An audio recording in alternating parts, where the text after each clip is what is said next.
Hello and welcome to the course. I'm your instructor, Nicole Kaup. I'm so happy that you've joined me. Let me tell you a little bit about our course.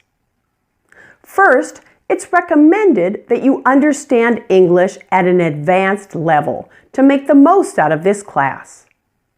I also assume that you've already taken my 5 Days to a Better Accent course. There will be some concepts that I talked about in that class that you'll need to be familiar with to understand everything in this course. Before we get started, I want to share some funny observations about spoken English with you. Since English is my native language, I was curious what people who don't know English think that it sounds like. This can really tell us a couple of things. One, it tells us the sounds that are dominant in English. And two, it tells us what sounds English has that are missing in the observer's native language. So here's what I found out. When people who don't know English were asked what English sounds like, we hear things like dogs fighting. It sounds like and her. It sounds like snakes hissing. Sounds like shh, shh, shh. Every sentence ends in s. You stretch all the vowel sounds. It sounds like you have a fat tongue. So many Asians. While this may all sound funny, it tells us a little something about English. These people are describing the sounds they find most noticeable in English. There are several key sounds that give American English its particular sound and distinguishes it from other languages. One of those sounds is the and related R control vowels like R, or, and ear. This explains the dog sounds because they sound similar to a dog growling. The snake's hissing refers to the frequency of sibilant sounds, which are hissing and buzzing type sounds like s, z, sh, ch, and j. The fat tongue reference is likely due to the th. While not a very high frequency sound in English, it is found in some of our most common words, and it's not a sound that's common in many languages. Of course, what you think English sounds like will probably have a lot to do with your native language and the English sounds that are not included in your language. Now, this is a good exercise. Ask people from your home country that don't speak English what it sounds like to them. And then go ahead and post it to our group. Now, before starting our lessons, I have a few things I need you to do.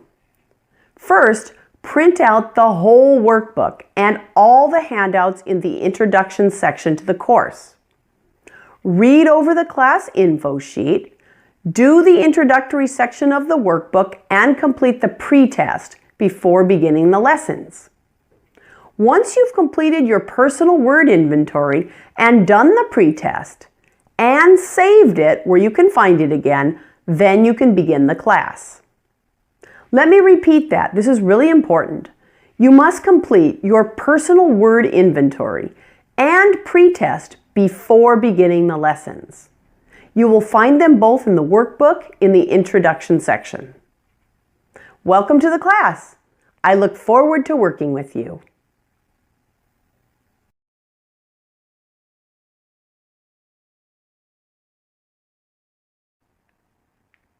Hello and welcome to the course.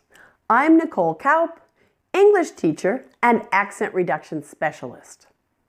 In this first lesson, we're going to take the topic of word stress, which you learned about in the 5 Days to a Better Accent course, and we're going to dive deeper into that subject to talk about a sound that you need to master to correctly stress words. And that sound is the schwa. Before talking about the schwa, however, let's briefly review the idea of word stress. Let's take a quick quiz. Which syllable has the primary stress in the following words? Now remember, the syllable with the primary stress is said louder and longer. Around. Around. Now the second syllable is the primary stress syllable. Round is louder and longer with a clearly understandable vowel sound. Number 2, system.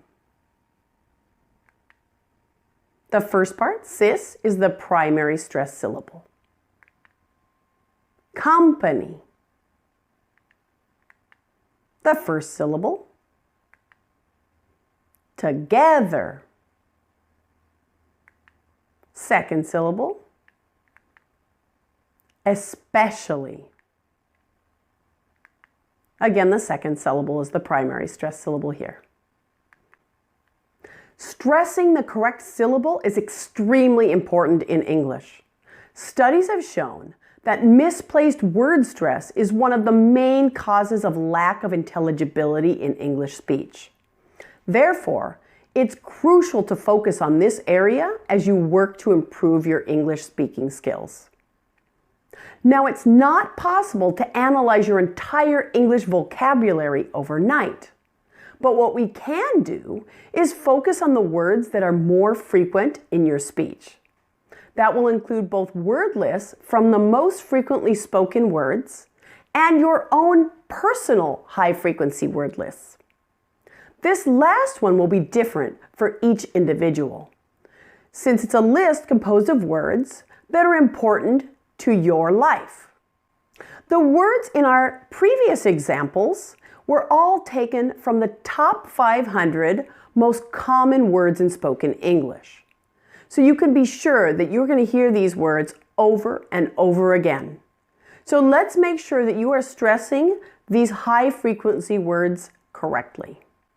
In addition to working through these word lists, it's important to learn some basic word stress rules for English. This should help you a lot by giving you hints as to where to stress words if you're not sure. Now let's see how much you remember about the word stress rules you learned in the 5 Days to a Better Accent course. I'm going to give you a quiz to see how much you've remembered and to refresh your memories before we move on to some more important topics.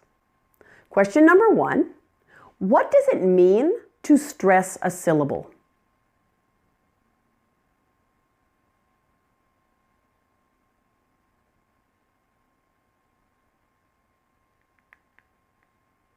In our stress syllables, the vowel sound will be pronounced clearly. You should be able to easily identify the vowel in the stress syllable. In addition, the primary stress syllable will be held longer and said louder and at a higher pitch in your voice. Question 2. If a word has 2 syllables and is a noun is a person, a place, a thing, or an idea, which part do you stress? Do you stress the first syllable or the second in a 2-syllable noun?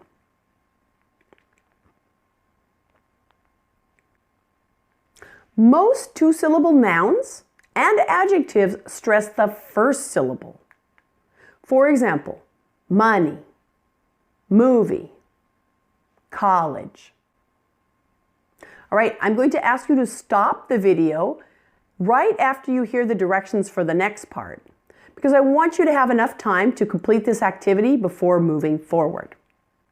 All right, look around you, in your house or at work or wherever you happen to be. Take a look around.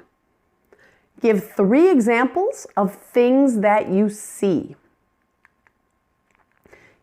Now, you'll note each of these things is a noun, right? A thing is a noun. It can be a thing, it can be a person.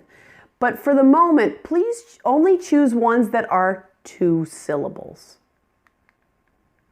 Say them out loud, making sure to stress the correct syllable. Now I'm going to give you an example here. I look around me in my office, and here are some things that I see, some 2-syllable nouns. Tissue, glasses, garden, apple, jacket. You'll notice each of those is 2 syllables, and it's a thing that I can see and touch. And each one is stressed on the first part of the word. So this is what I want you to do as well. Stop the video, look around you, and take a little inventory of the 2-syllable nouns around you and make sure you're pronouncing each one with the stress on the first syllable. I would encourage you to do the same activity in another place. Go out to the park, go to your office, go to work, and do the same activity so you can practice with more words that you're likely to use in your speech. Question number 3. For a compound noun, do you stress the first or second part? Remember, a compound noun is composed of 2 parts. These 2 parts are put together to form a new noun. So when there are these 2 parts, is the first or second part stressed? Compound nouns stress the first part. For example, somebody, anything, newspaper, chairman. You'll notice the first part of each of those, the red part, is the part that's said loudest and longest. Now again, I'm going to have you stop the video in just a moment after I give you your instructions. I want you to walk around your house, your workplace, wherever you happen to be. Make a list of all the compound nouns that you can see or notice around you. Say them out loud again, making sure to stress the correct part, which will be the first part. Now here are some examples. What I found around me: suitcase, toothbrush, cell phone, and doorbell. And again, I suggest that you do the same activity in another place so you can practice with more words that will be common for you in your speech. Question number 4. If a word is 2 syllables and it's a verb, do you stress the first or second syllable? Now, if you remember, a verb is simply an action word. Okay, a word that describes something like run, work, talk, eat, something that is in action that somebody's performing.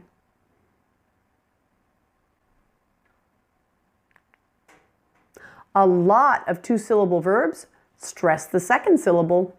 Not all of them, but you will find a good deal of them. For example, control, remain, and provide. Now I want you to take a look at the top 1,000 verb chart that I've put into your class files and repeat along with the audio files to train yourself to pronounce our most common verbs correctly.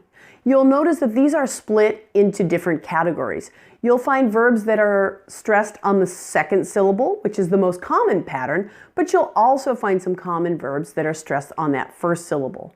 So I want you to listen and repeat along with me in the audio files to make sure that your brain is getting used to these patterns.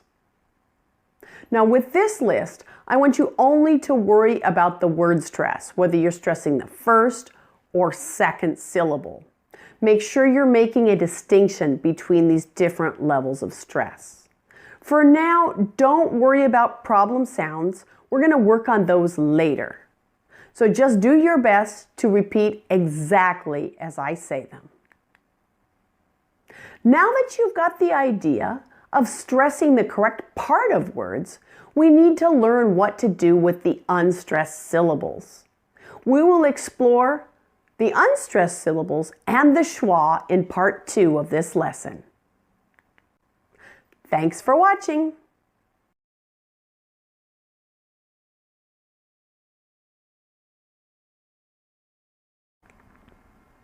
Hello again. I hope that you're really starting to get the hang of word stress. It's really important to use correct stress in your words. If you stress the wrong syllable, you make it difficult for your listener to understand you. In many cases, this leads to communication breakdown, since native speakers tend to store words in their memory based on their stress patterns. A word with incorrect stress could be mistaken for a different word, or most often, just not understood at all. So now that you've gotten the idea of stressing the correct parts of words in English, we need to learn what to do with the unstressed syllables. This is where the schwa comes in. In spoken English, there are generally 3 levels of word stress. In the primary stressed syllable, your vowel is pronounced clearly. You'll hold it longer and say it louder and at a higher pitch than you would for vowels in other syllables. Some longer words in English have secondary stressed syllables, where the vowel is also said clearly, but not held for quite as long a time or said quite as loudly as the vowel in the stressed syllable. Now, most words with 2 syllables or more will have at least one unstressed or weak syllable. In these weak syllables, your vowel is not at all clear. You will not be able to tell if it's an A, E, I, O, U, or whatever it is, and it's not important. Basically, that vowel should be quiet, short, low-pitched, and not a clear sound. In this lesson, we want to focus on how to pronounce the unstressed syllable or the weak syllable and what it means to pronounce a vowel unclearly. Now let me give you some examples. We're going to use the words we looked at in part 1 of this class. As you remember, the primary stressed syllable is shown in uppercase letters. That is, large letters, I mean. So that is the syllable that is loud and long with the clear vowel. Each of these words also contains one unstressed syllable. That syllable is circled in red. Notice how the vowel is pronounced in these weak syllables. It's quiet. It's unclear. That's the schwa. Around. System. Company. Together. Especially. Note that there is no consistent spelling of the schwa, since all weak syllables, no matter how they're spelled, are pronounced with this weak, unclear sound. In our examples, the schwa was spelled with an A in around, an E in system, an A in company, an O in together, and with an IA in especially. Now, this is one of the biggest challenges in spoken English. We cannot always rely on spelling to determine correct pronunciation. Before we do more practice, I'd like to teach you how to correctly pronounce the schwa sound. Watch as I pronounce it for you. The mouth and tongue are relaxed. So feel your jaw and everything just kind of lay open. You should feel no muscles, no tightness, and make sure your tongue is also relaxed. Open your mouth somewhat. Not so big, but just a little midways. Your tongue is low and it's in the middle, so you want to pull it back a little bit from your front teeth. And your sound will be short and low-pitched. I want to make sure that everything is relaxed in your mouth. How does your tongue feel? Is it loose? Soft? Is your mouth feeling loose and soft?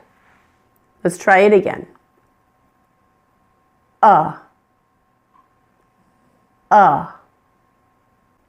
Now let's test your ear to see if you can hear the difference between the correct and incorrect pronunciation. Each of the following 2-syllable words are in the top 500 most common words in spoken English. Each one has a primary stressed syllable and a weak syllable that's pronounced as a schwa. You will find this same chart of words listed in your workbook. So please open to that page and find this chart. And as I read along, I want you to circle either a word in column A or column B. Choose which one you think is pronounced correctly and circle that in your workbook. At the end of the workbook, you'll find the answers to this quiz. But please don't look until you've listened again and again and are sure you know the correct answers. So let's get started. Column A, dollars. Column B, dollars. The second one, problem. Problem. The third, parents. Parents. Husband. Husband. Today. Today. Minutes. Minutes. Away. Away. When you are confident you know which ones are pronounced correctly, please check your answers in the workbook. On a final note, get in the habit of imitating native speakers to pick up the correct rhythm and melody of English naturally. Thanks for watching.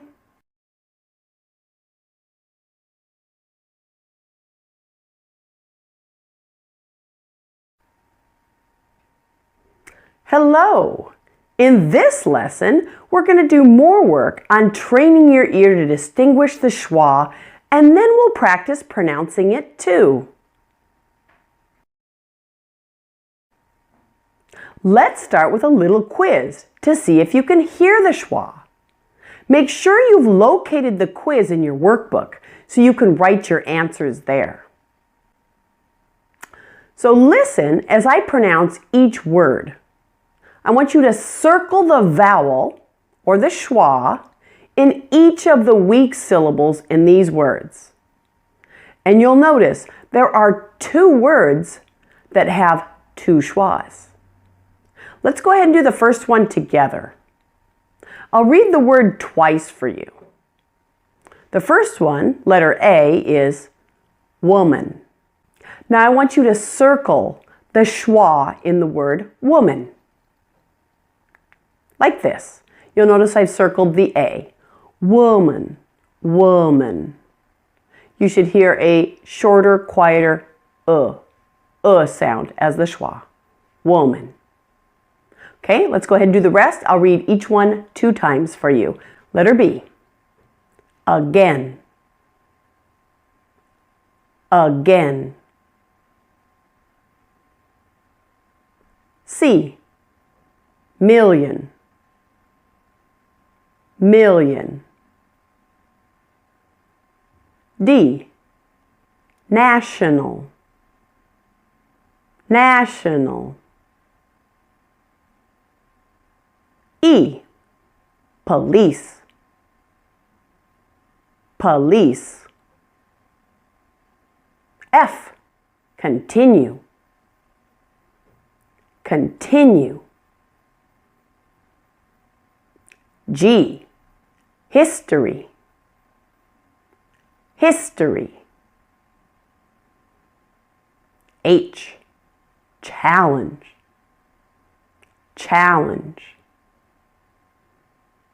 I. Thousand. Thousand. J. Successful. Successful. K. Second. Second. L. Serious. Serious. All right, the next slide has all the answers. So if you need to, please stop here and return to the beginning of this section and listen again and again until you're confident in your answers. Are you ready? On the next slide are the answers.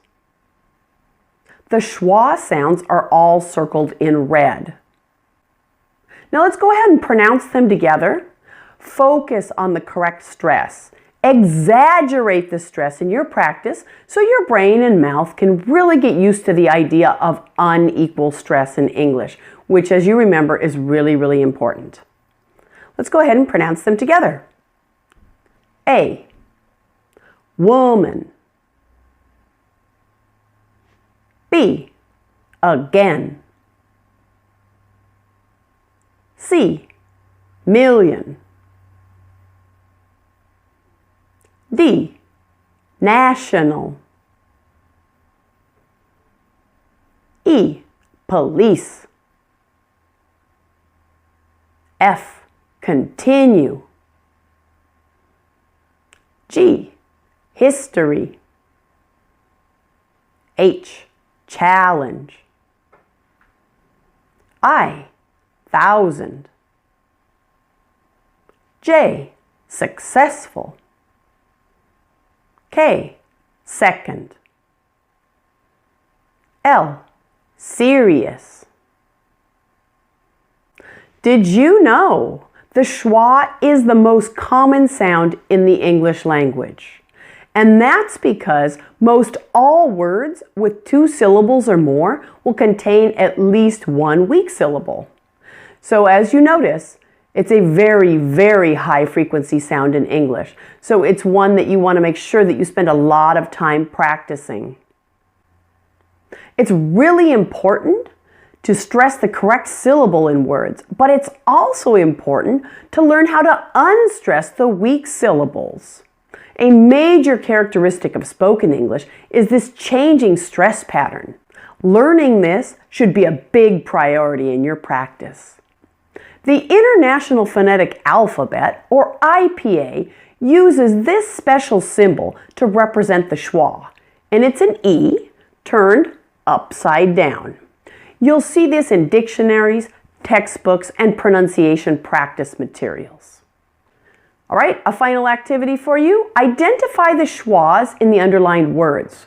Find this section in your workbook and go ahead and make a note. Above each of the schwa sounds, write the upside down E. And we're going to do 2 for practice here before you continue doing them as homework assignments. Number 1, again, you're going to write the schwa above the vowel letter representing that. If you're not part of the solution, you're part of the problem. If you're not part of the solution, you're part of the problem. And you'll notice there are 3 schwas.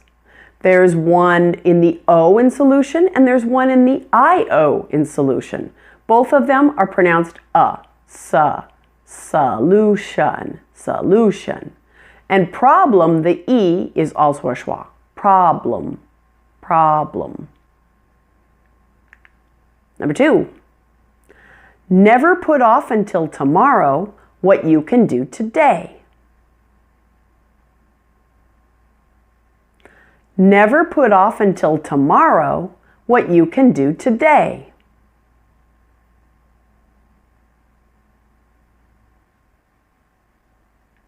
And your schwas? The U in until, the O in tomorrow, and the O in today. Notice the pronunciations. Until, until, tomorrow, and today.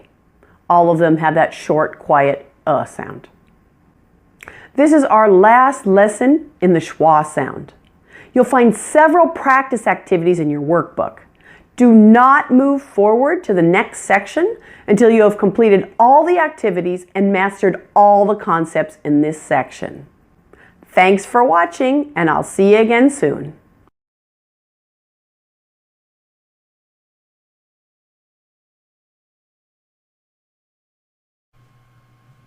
Now first, I want to show you the Oxford Learner's Dictionary, which would be my favorite.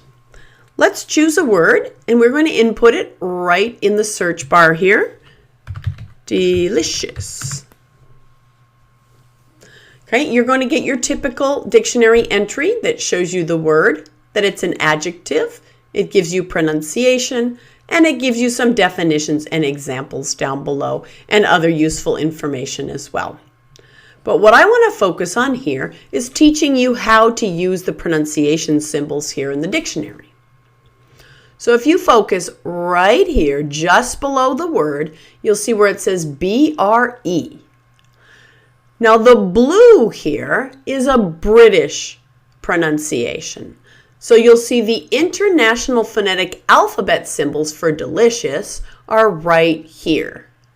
You'll see some special symbols there. That long line there is for the SH. And you'll notice that after that, you have American English. In red, the second entry, NAME, is North American English. So that would be American or Canadian. For both British and American English, you can hear them pronounced if you click on the microphone symbol. So you can compare both of those pronunciations if you like. But what I want to illustrate here is how to actually read these symbols. Let's take a look at the American one right here. We haven't done a lot of work with the International Phonetic Alphabet yet, but we have seen the upside down E, right? Which is the schwa sound, the So I want to point out that if you look at the arrow, I'm pointing at that upside down E or schwa. So you'll notice this word is pronounced delicious, delicious. So that's the at the end there. One more important thing that I'd like to point out to you is the stress marking. So you'll notice there is a little line that separates the DI, and then there's a little line up above. You see it up here before the L? That means that the LI, lish, L-I-S-H, lish, is the primary stress syllable. So this will be said loudest and longest. Delicious. All right? So primary stress is shown with the little mark up above there before the syllable. And you'll notice for the word delicious, both British and American English are exactly the same. Let's try it with another word now. Imagination. All right? We see again the British is the first pronunciation, the American is the second pronunciation. And they both look the same in this case as well. But what I want to point out to you here are the stress markings. Again, we have primary stress marked at the top here. There's that little tiny mark up here before the nay. Imagination.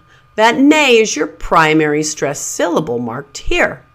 But this is a long word. It also has a secondary stress syllable. So you'll find that marked at the bottom down here. Imagination. So the second syllable, madge, is pronounced as a secondary stress syllable. It's not quite as loud and long as the primary stress syllable, but it still has that clear vowel sound, and it still stands out more than the weak syllables around it. Imagination. So primary stress marked at the top before the syllable, and secondary stress is marked at the bottom before the syllable. Let me give you another word about garage. Now you'll notice here that British English, the blue, has 3 different acceptable pronunciations.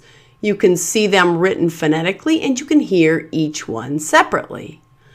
American English has 2 different acceptable pronunciations, so you can see them and hear them both here. Now take a look at the American English again, and here are your schwas. The upside down E there, ga, ga. You can pronounce this as garage or garage. It's that last sound that can be a little bit different. Now I'm going to show you another reason why this is my favorite of the online dictionaries. If you look right here where it says English, you can go ahead and switch that to American English only, so you do not see the British English. You will only see the American.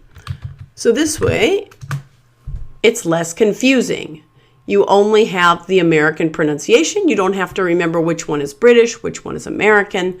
You just simply have the American pronunciation for you right there for American English. Right, now I want to go ahead and show you the Longman Dictionary just in case you have any doubts and you might want to check a second dictionary.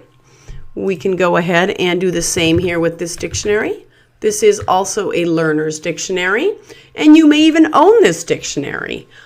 Many English schools, universities, and colleges use this. This is the big yellow dictionary. So here we go. You see here delicious, the word. You see the phonetic transcription, and you see both a red and a blue microphone. The red is the British, and the blue is the American. But the disadvantage to this dictionary is it does not always include a separate phonetic transcription for British and American English. It just shows the one here. So you can't always count on this for giving you an American pronunciation. You may be only seeing the British one sometimes. And then finally, I want to illustrate for you Forvo. This is a pronouncing dictionary. What I like about Forvo is you can find proper names in here. What I mean by proper names are you can find names of people, you can find names of cities, names of states, which you might not always find local and regional items in a regular dictionary. But here, take a look at this.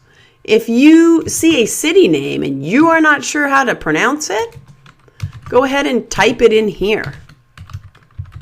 Let's put in Philadelphia. Philadelphia is a tricky word. Philadelphia is a city in the United States in Pennsylvania. So here, Forvo is pretty cool like this. It gives you lots of different pronunciations. But you want to make sure that you've got the English pronunciation. Sometimes you'll see different languages pronunciations.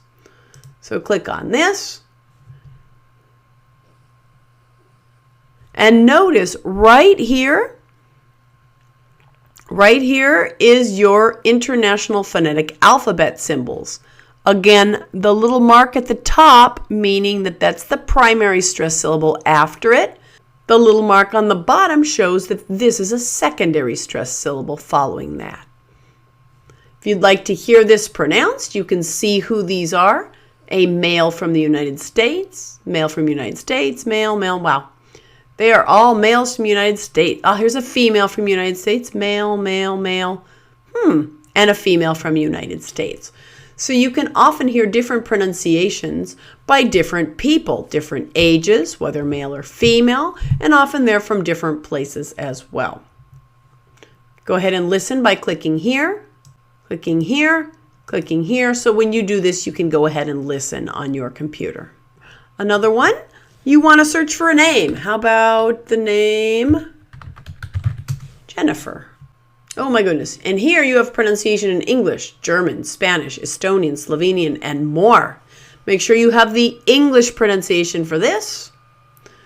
And you'll see some different Jennifers. Jennifer Aniston, Jennifer Lopez. You'll find a phrase here. I'm just going to go ahead and click here on the Jennifer. And I see 3 different pronunciations. One male, one female, and another male. And these are all people from the United States.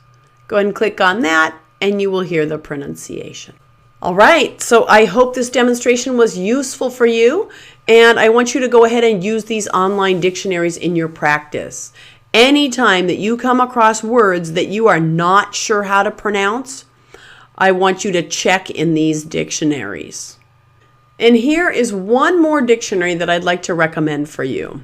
This dictionary, unfortunately, does not have any pronunciation, but it is full of all kinds of words that you might come across in English.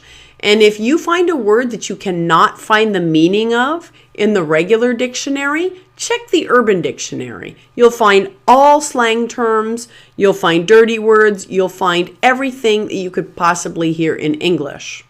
Okay, watch out. It can be very offensive though. Be careful, you may see things that are very inappropriate in this dictionary. But just in case you're running across something and you cannot find the definition, you can go ahead and check in here. I hope this demonstration has been helpful for you, and I want to encourage you to use these great resources in your practice. Thanks for listening.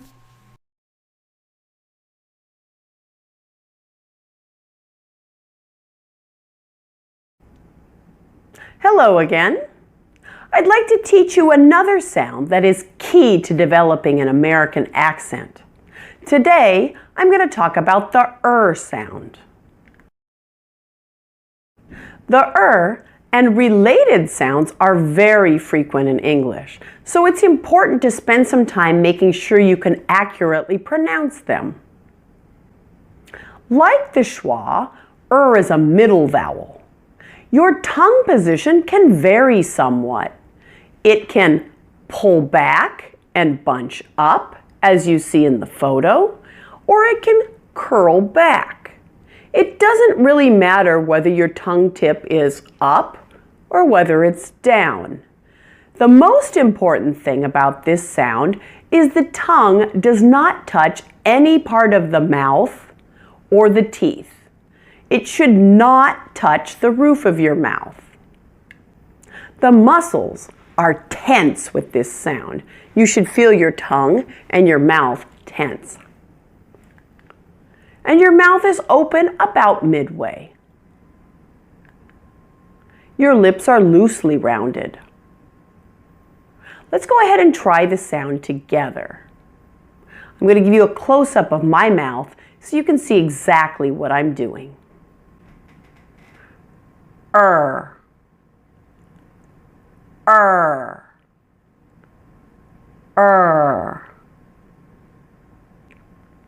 Let's play with this a little bit. I want you to growl like a tiger. But before we do that, I want to make sure that your mouth is set up to correctly pronounce the sound. So make sure that you open your mouth about midway. You round your lips. Your tongue is in the middle of your mouth. Pull it back. It should not be touching anything, right? And then we're going to feel tension. Like hold the muscle tight. Now let's go ahead and growl like a tiger. Now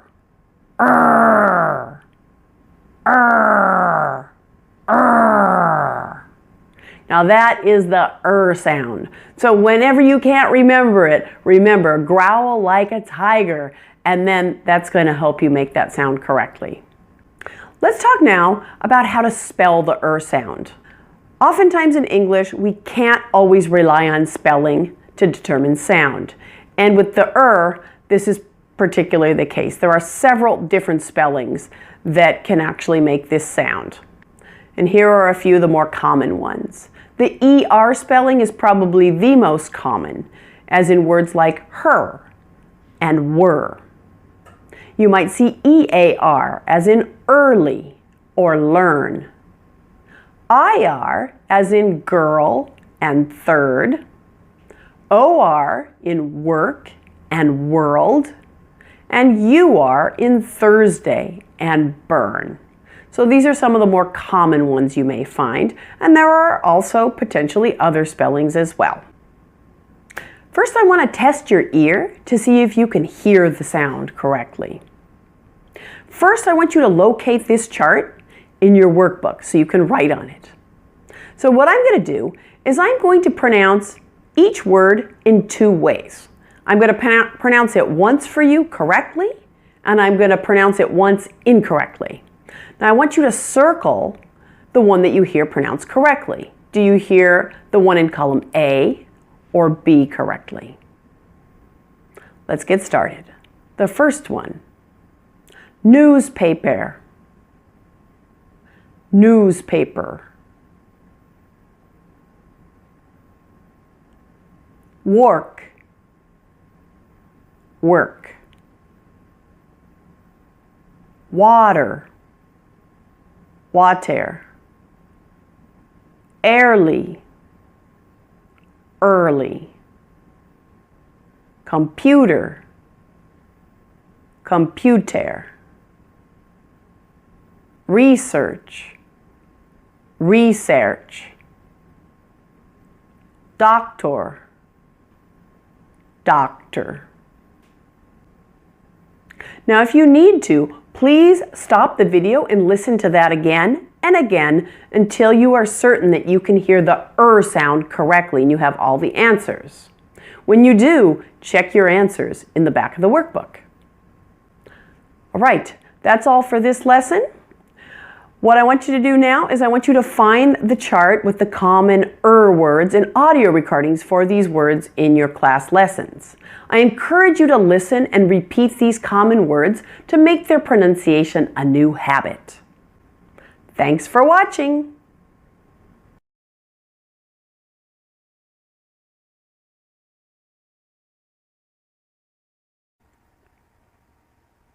Hello again.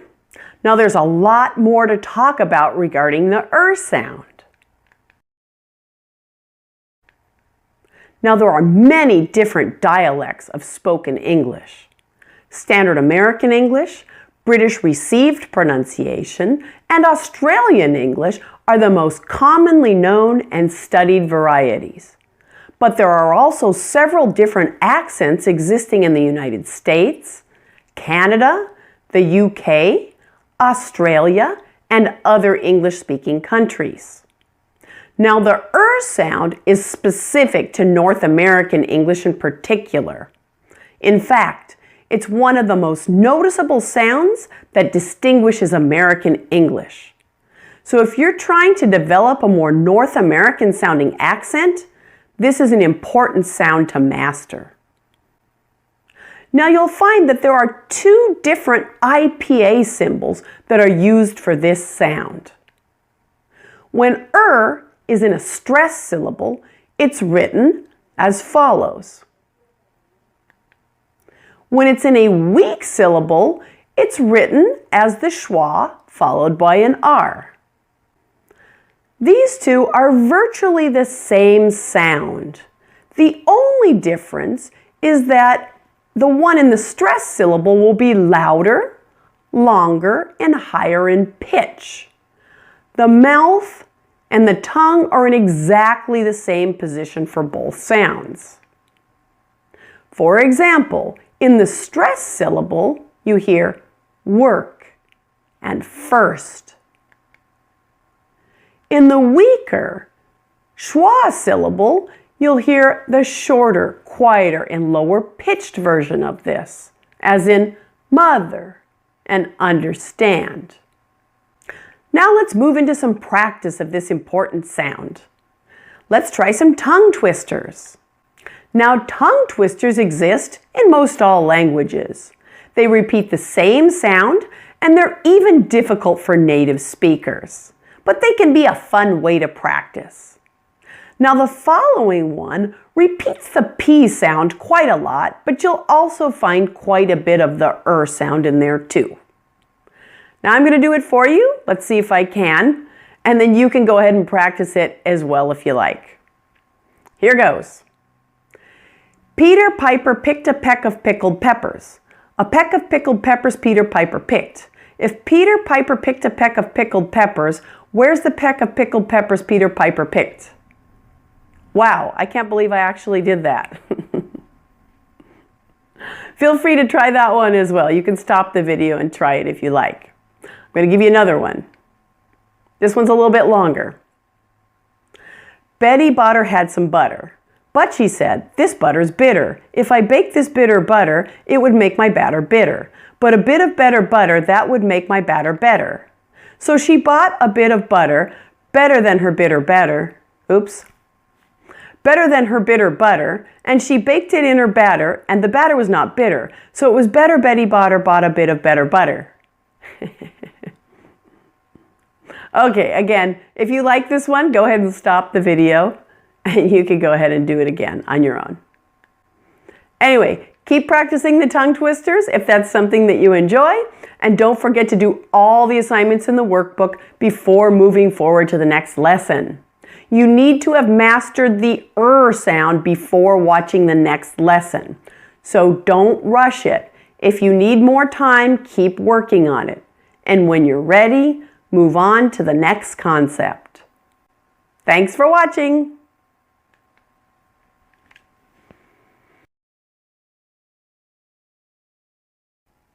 Hello. Now we're going to take the sound that we learned in the prior lesson and add to that.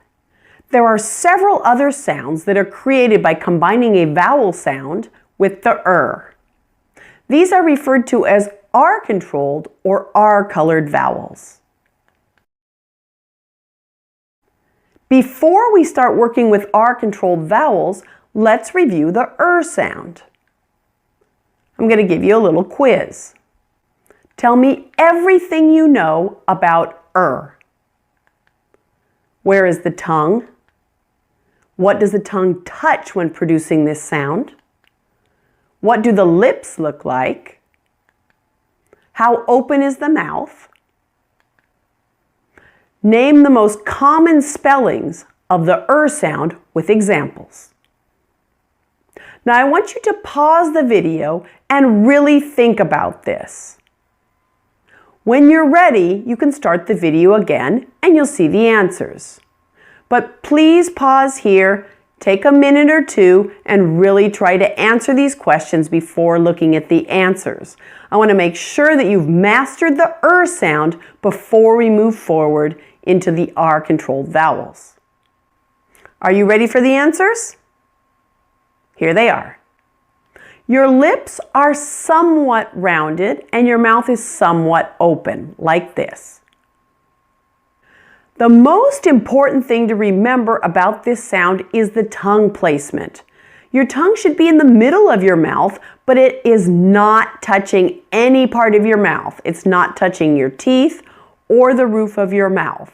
The position can vary, however. You can have it pulled back and bunched up with the tongue down. You can also have it pulled up and back with the tongue tip up. It's really not important, just as long as your tongue is not touching anything. The most common spelling for this sound is ER, but there are also a variety of other spellings that are possible.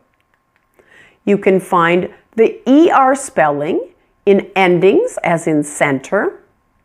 You can also find the ER spelling in the primary stress syllable, as in personal.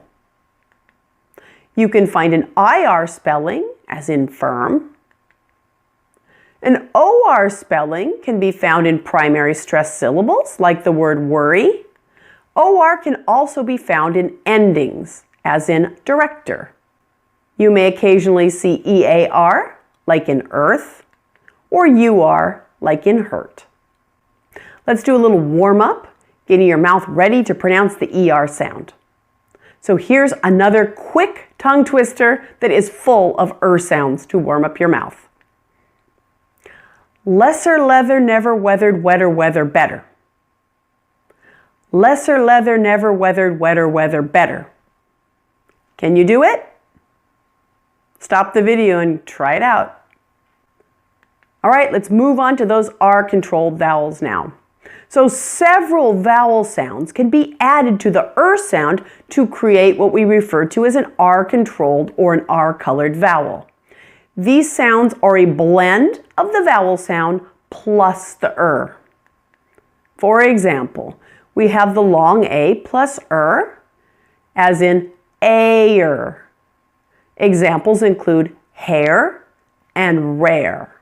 Notice that it's a blend of A and air, air, hair and rare. The long E sound, blended with ear, ear, as in hear and clear. Long I, ire, as in fire and tired. Long O, o'er, as in for and more. Ow sound plus as in hour and flower. And we have a short O, also blended with the Short O is actually spelled as an A in most words. R, as in large and far. With these R-controlled vowels, a slight extra syllable is added to what appears to be a single syllable. Let me show you what I mean. The word higher looks like it's one syllable in writing, but actually sort of sounds like two syllables. It's not officially two syllables, but it's close. When we slow it down a little bit, it sounds like this. Higher, higher. When you say it a little bit faster, it's a little less noticeable. Higher, higher. Ear, slow it down. Ear, ear. A little faster. Ear. Sour. Where. This does not happen with the AR, however. It just stays as one syllable. Star and hard are examples of words with R. Let's take a break here so you can digest this new material. Make sure to do the listen and repeat practice assignments with the lists of R-controlled vowels until this is really cemented in your brain. We'll continue with more R-controlled vowels practice in the next video. Thanks for watching.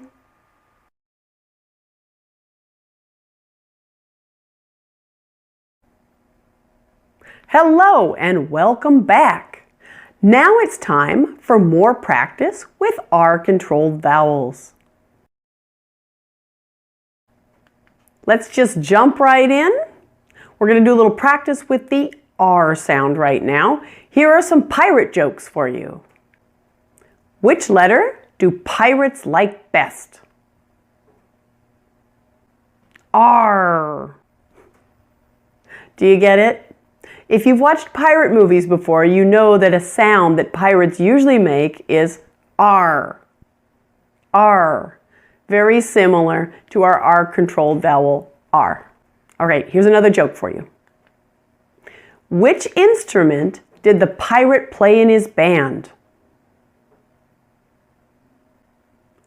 The guitar. All right, and the last one. What was the pirate's favorite school subject? Art. R. Okay, let's get serious again. Let's do another quick tongue twister to practice the long E plus sound. So it's going to be ear, ear. This one's tricky.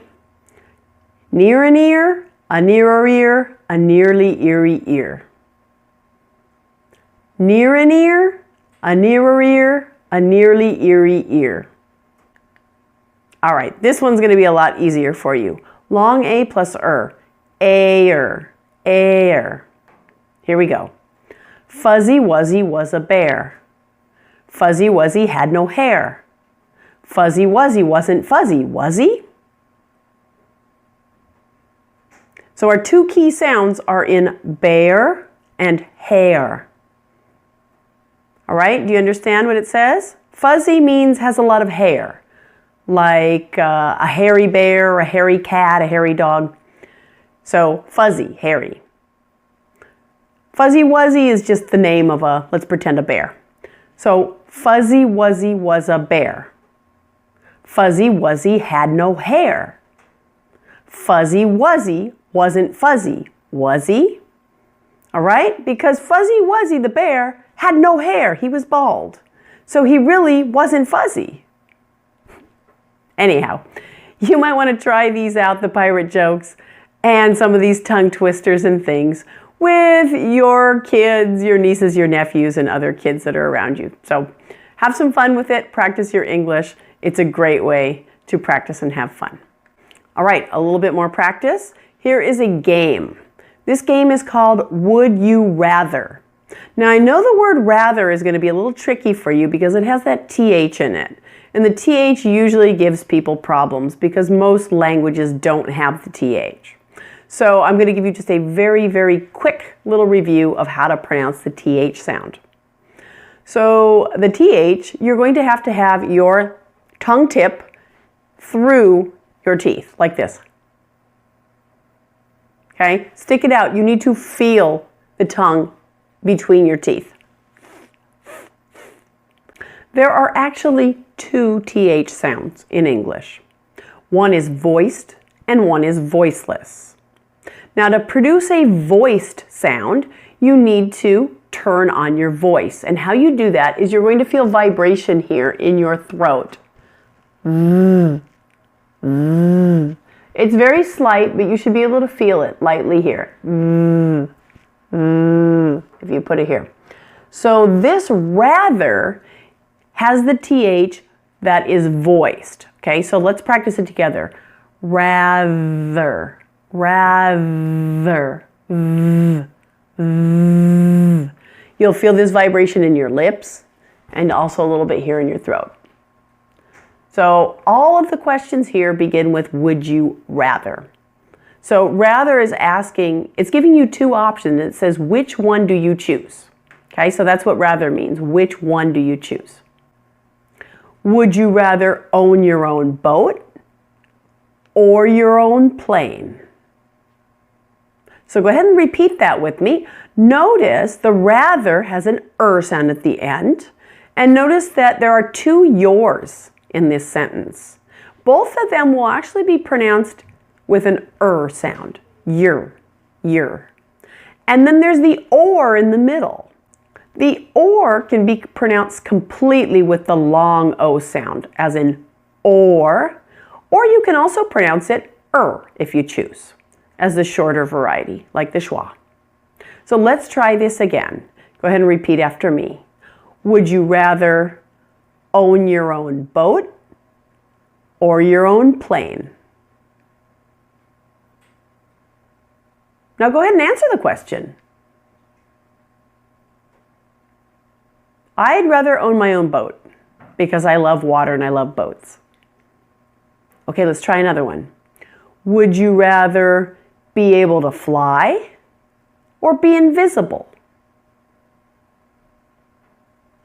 Personally, I would rather be able to fly. Would you rather live in the future or live in the past?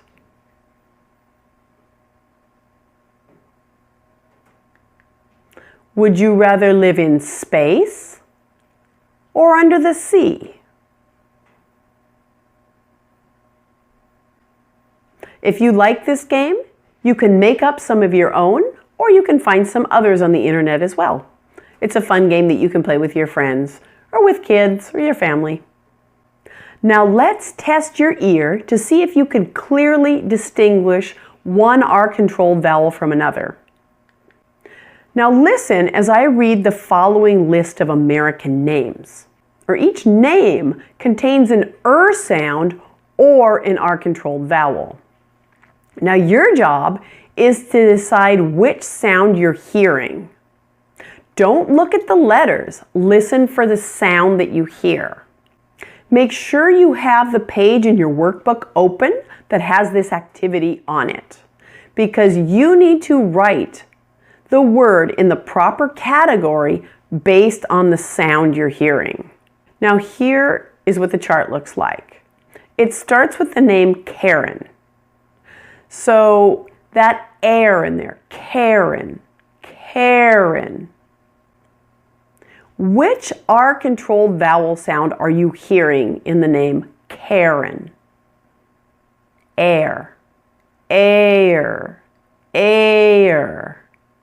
You're hearing the one that sounds like hair, hair. It's a long A plus air, air. So write the name Karen in the air column in the chart. Let's do the rest of them now. Number 2, Victoria, Victoria. Now take a look at the underlined part, the OR. How does that sound? Is that an R-controlled vowel? Is that an sound? Write it in the correct column in the chart. Number 3, aria. Aria.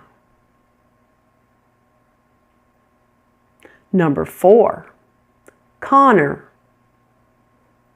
Connor. 5, Jerry. Jerry. 6, Laura. Laura. 7, Kira. Kira. 8, Scarlet. Scarlet. 9, Skylar. Skylar. 10, Hunter. Hunter. 11, Cheryl. Cheryl. 12, Harold. Harold. All right, if you need to, rewind the video and keep listening to this until you're able to classify each of these by its sound. When you're finished, check your answers in the back of your workbook. Stay tuned, there's more. In the next section, we're going to talk about the R sound when it begins a word. Thanks for watching.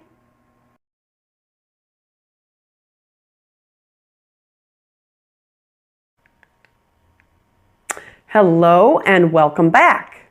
In this lesson, we're going to review the sound again just briefly because it's going to be our jumping off point for pronouncing the R. So let's review that sound right now.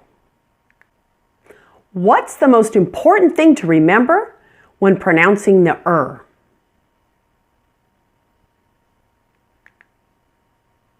Your tongue position can vary, as you remember. It can be bunched up with the tip down. It can also be pulled back with the tip up. The thing you need to remember, however, is your tongue needs to be in the middle of your mouth, floating there, not touching anything. Let's go ahead and practice that sound together again. Here's the sound that Americans make when it's cold. Brrr. What do you call the hair that covers an animal's body? Like an animal like a rabbit or a cat or a bear? Fur. What do you call the sound that a cat makes when it's happy? Purr. Cats purr when they're happy.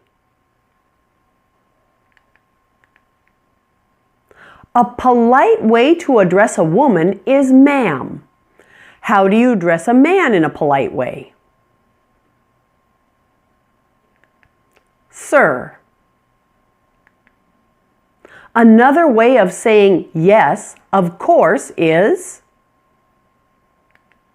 sure. Now, pronouncing the English R is almost exactly the same as pronouncing the sound. There are just a few minor differences. If you remember, when we pronounce the our lips are somewhat open and they're somewhat rounded, like this. When we pronounce the R sound, our lips are nearly closed. You'll find just a small opening in the middle. The opening, when we pronounce the R, is just big enough to insert a straw. R, r, r, r. Instead of sucking the air in through the straw, we are going to blow it out, however. R, r, r, r. You should feel a stream of air coming out through your mouth. Now let's try that with some common words. Really, read, room, reason, receive, result, raise, research, return, remember.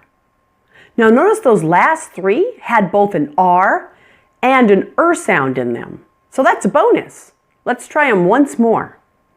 Research, return, remember. Here's a quick note about the spelling. Sometimes you'll find words that begin with WR. In this case, pretend it is just an R. That W is silent. Now here's some common words that do that. Right, wrong, wreath, wrench, wreck, wrapper, wrinkle, and wrestle. The IPA for the R sound is just a regular R. It's not important how we spell it. If we spell it with an R, if we spell it with a double R, or with WR, it's just written as R in the International Phonetic Alphabet. Let's do a little R practice with some sentences that have a lot of R words in them. Just repeat after me. Remember to read the red wrestling book.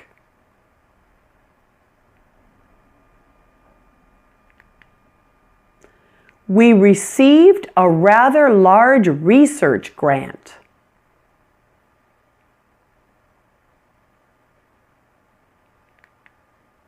Randy, please return to the red room.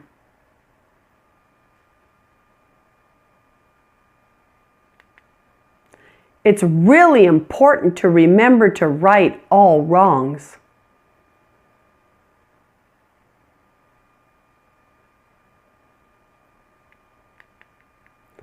Rachel had no reason to read the results.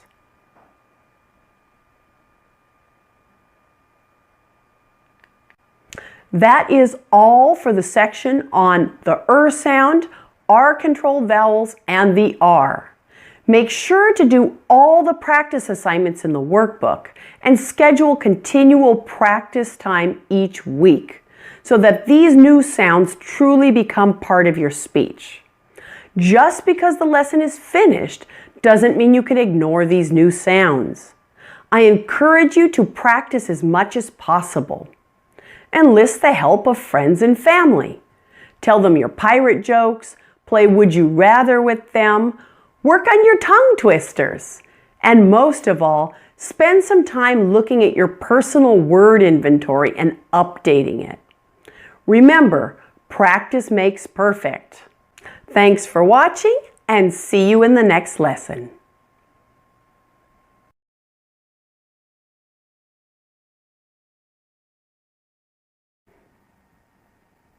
Hello and welcome back. In this lesson, we're going to talk about another very high frequency sound in English that you probably don't have in your native language, and that's the short I. One of the particularly difficult things about spoken English is the large number of vowel sounds that it has. Although there are only 5 written vowel letters, there are approximately 16 different vowel sounds in standard American English. English has more vowel sounds than most languages, and the spelling of those sounds is not always consistent.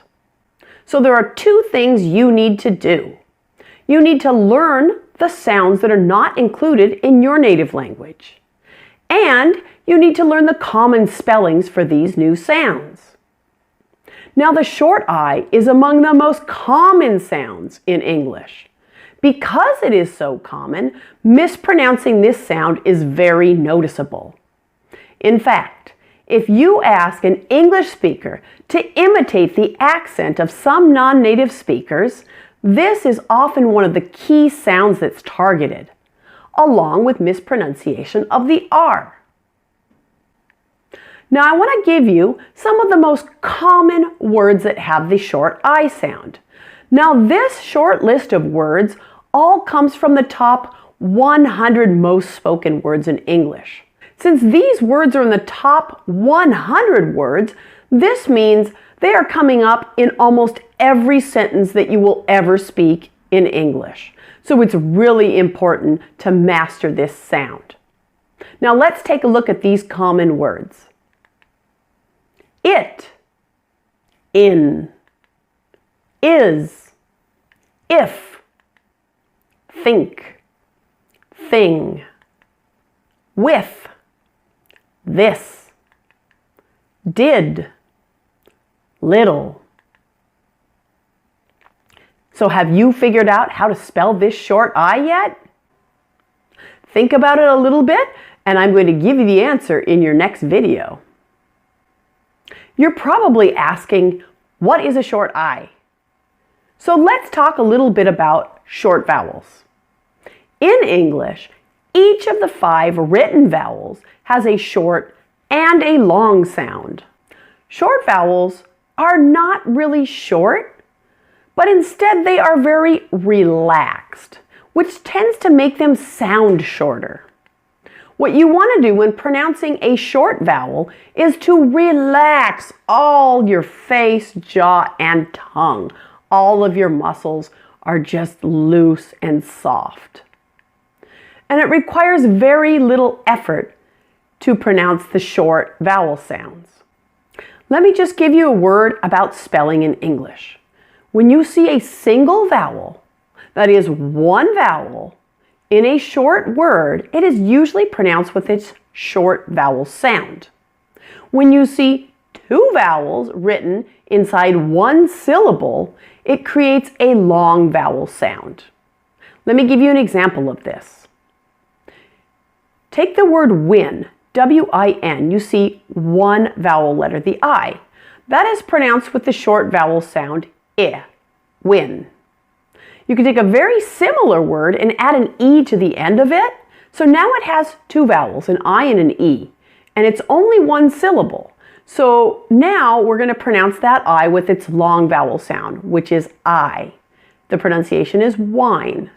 So notice the difference, win and wine. That's a short I and a long I. So let's talk about how to pronounce the short I. First, I want you to relax everything in your mouth. All your muscles should be loose and soft, including your jaw and your tongue. Let your tongue just lay softly in the bottom of your mouth. I want you to open your mouth slightly, not a lot, just a little. Your tongue should be pressed against your lower teeth, like this, but your mouth will be more closed. Your lips will be relaxed. They are not rounded and you are not smiling. You want to have very little tension and very little effort. So let's just let it all hang loose. And now say it with me. I. I. You feel no tension, no muscles, okay? Everything is relaxed. I. I. Now your mouth should look just like mine. So make sure you have a mirror handy and make sure your tongue is in the same place as mine, that the amount of mouth opening is the same for you as it is for me. Now let's practice that short I a little bit. Listen and repeat. Kids, big, different. Notice this word has a dropped middle syllable. It's only 2 syllables. It's different, different. 6, live, minutes, middle. Now again, all of these words are in the top 500 most frequently spoken words. So you will hear these very often in speech. I'm going to give you a short quiz. Find this chart in your workbook and go ahead and circle whether you're hearing A or B for each one that I read. All of the A words in column A are short I sounds. So all of them will have that I sound. The words in column B will have a different vowel sound. So let's go ahead and get started. The first one, leave. Second one, fill. List. Lever. Sleep. Pen. Still. Itch. Feet. Okay, I know I did that fast and I only read it once. So listen to that as many times as you need to. I know you will need to rewind and do it again and again. So when you're confident that you hear the difference, check your answers in the workbook. Once you're ready, go ahead and resume the video because we're going to do one more practice activity right now. So I'm going to read you some quotes and I want you to circle the words that have the short I sound. Again, you'll find this in your workbook. So go ahead and circle the short I words. If you want to lift yourself up someone else. If you want to lift yourself up, lift up someone else.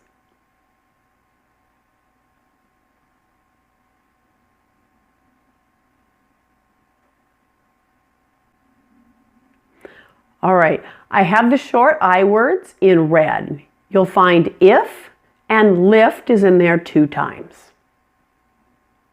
Let's go ahead and pronounce this together. I want you to repeat exactly as I say it. Imitate me. So repeat as if you were a small child learning your first language. You're repeating everything you hear the people around you saying. Okay, so I want you to link your words where I link them. I want you to emphasize the words that I emphasize. I want you to go up where I go up and down where I go down. Are you ready? Here we go. If you wanna lift yourself up, lift up someone else. If you wanna lift yourself up, lift up someone else. You'll notice I have some written markers in here for you. You'll find a slash mark in the middle of the word showing you where to pause. I also have combined the words with a red underline, the ones that naturally will link together in speaking, as well as want to will be pronounced as wanna. So take a look at that and hopefully that will give you some visual cues for pronouncing this sentence properly. Let's do one more. First, circle all the short I words. A truly rich man is one whose children run into his arms when his hands are empty.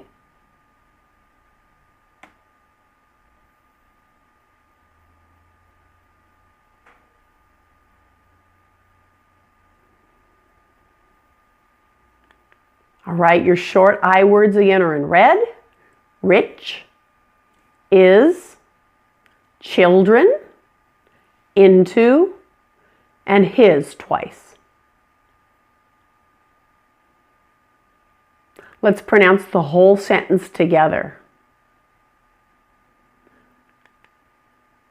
A truly rich man is one whose children run into his arms when his hands are empty. Now you'll notice something on here that you may not have heard before. We have what's called the disappearing H.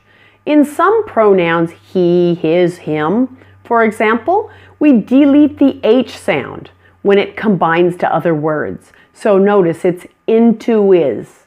Into is. There's no H sound in there. When is. Instead of when his, when is. So that's why you'll see the H with the little line through it. So let's try it one final time. A truly rich man is one whose children run into his arms when his hands are empty.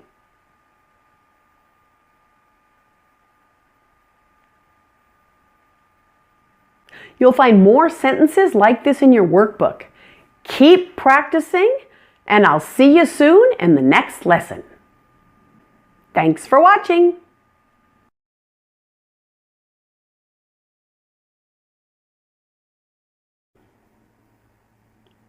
Hello again.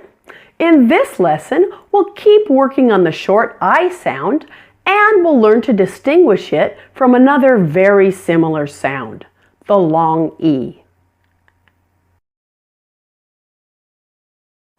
The short I is a difficult sound for many to hear, but it's easy to identify since its spelling is generally very consistent. It's almost always spelled with a single I. Let's take a look at some examples. Will, thing, 6, and city. All of these words are spelled with one I in a syllable. You may occasionally find words with the short I sound that are actually spelled with a Y. This is not a very common spelling, but you do find it once in a while. For example, system, myth, gym, and mystery. And then there are some very strange words that are fairly common that have completely different vowel letters that are pronounced with a short I. Now these are big exceptions to the rule. Let's take a look. The word women. That O in women is pronounced as a short I. Women. Now this is the plural, right? This is for more than one woman. For 2, for 10, for 100. Women. Bin. Business. And busy. Now in each of those words, the red vowel is the one that's pronounced as a short I. Now I want to point out the word business. Business is another one of those words that has a missing middle syllable. The I in the middle of the word is not pronounced at all, and this word becomes 2 syllables. It's business. Business. And just a quick note, the IPA symbol for the short I is a capital letter I. Now let's compare the short I to the E sound, which is a long E. This sound is often substituted for the short I sound by many non-native speakers. Most languages seem to have this long, tense E sound, but it is often not as long and not as tense in other languages as it is in English. This is usually not a problem, however, but I bring this up because it is in a few words. We have 3 common dirty words in English that can easily be said by accident if you're not careful with your pronunciation of the long E. Let's compare the two side by side, long E and short I. Both are front vowels, which means that your tongue is pressed against your lower front teeth. Again, let's review the short I quite quickly.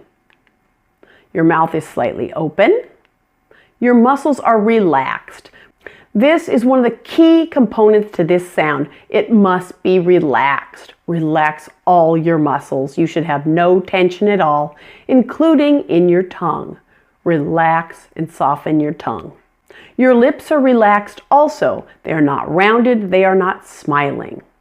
The I is pronounced like this. I. I. Its typical spelling again is one single I. Now let's compare that to the long E. The IPA symbol for the long E is a lowercase I. Notice in this sound your mouth is almost closed. Your muscles are all very tense. All of your jaw, your tongue is tight and tense. The lips are spread into a smile. The typical spellings for this sound are EE, EA, and a Y at the end of words. So let me give you a quick example between the two. The first one, I. Take a look at my face and how relaxed it is and how low pitched that sound is. I. Now take a look at the long E. Notice my face. E. You very clearly see a big smile. You see a lot of tension in my face. And it sounds higher pitched. It's a longer sound. So E as compared to I. E.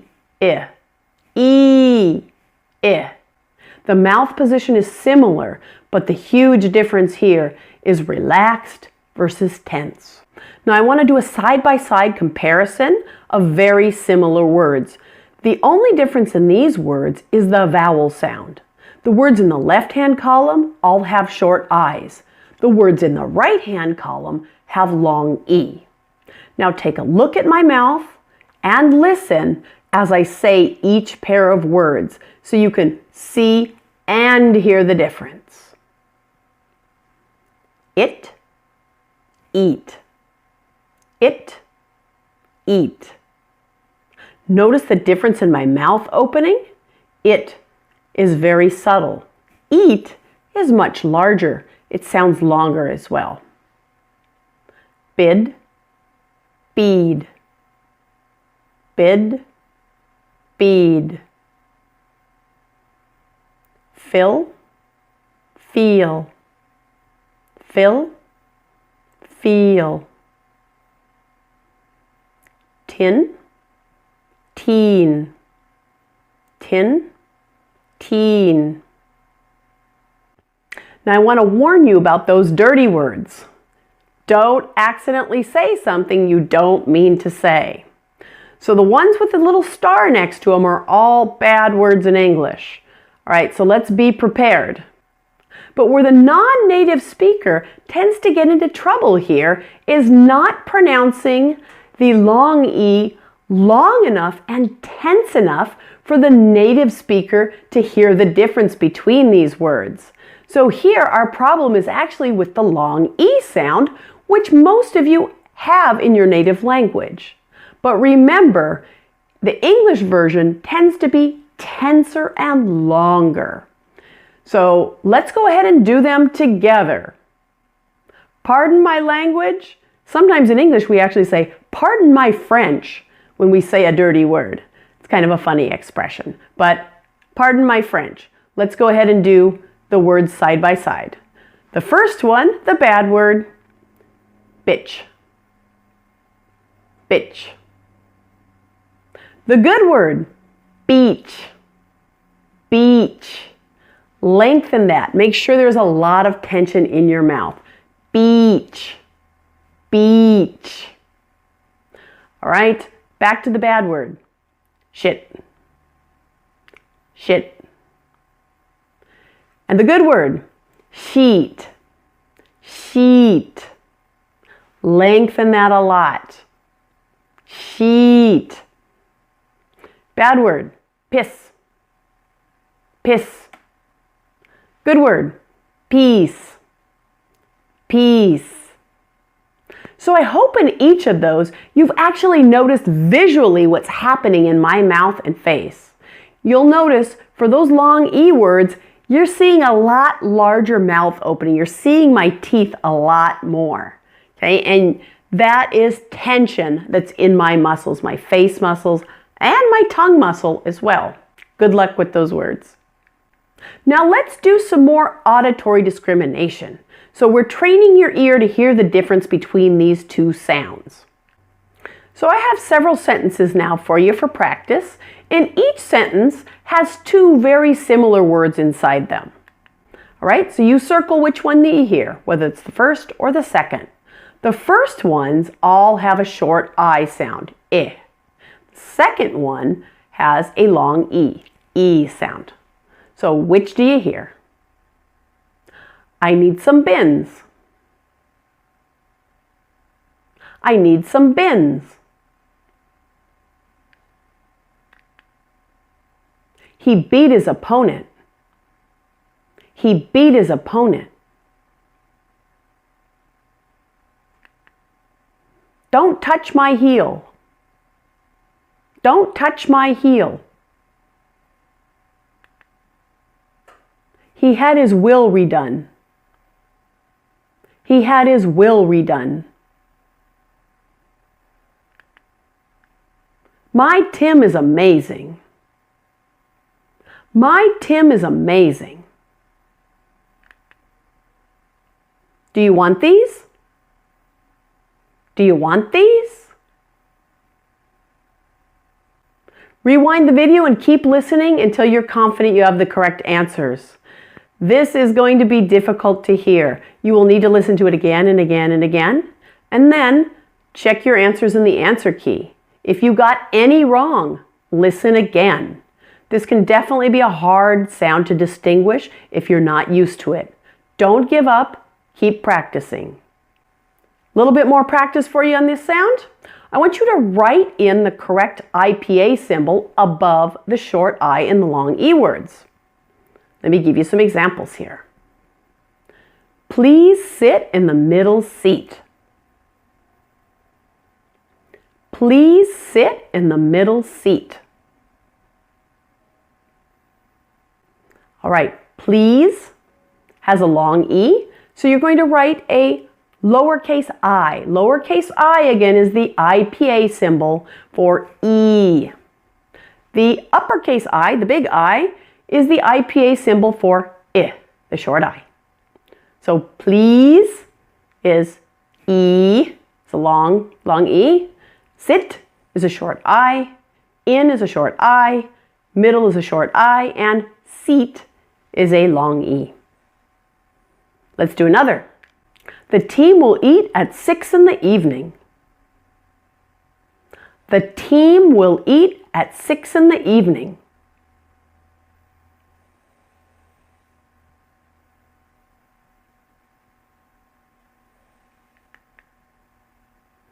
Team is a long E. Will is a short I. Eat is a long E. 6 is a short I. In is a short I. Eve is a long E. And ning is a short I. You'll find more sentences like this in the workbook. Keep practicing, and I'll see you soon in the next lesson. Thanks for watching.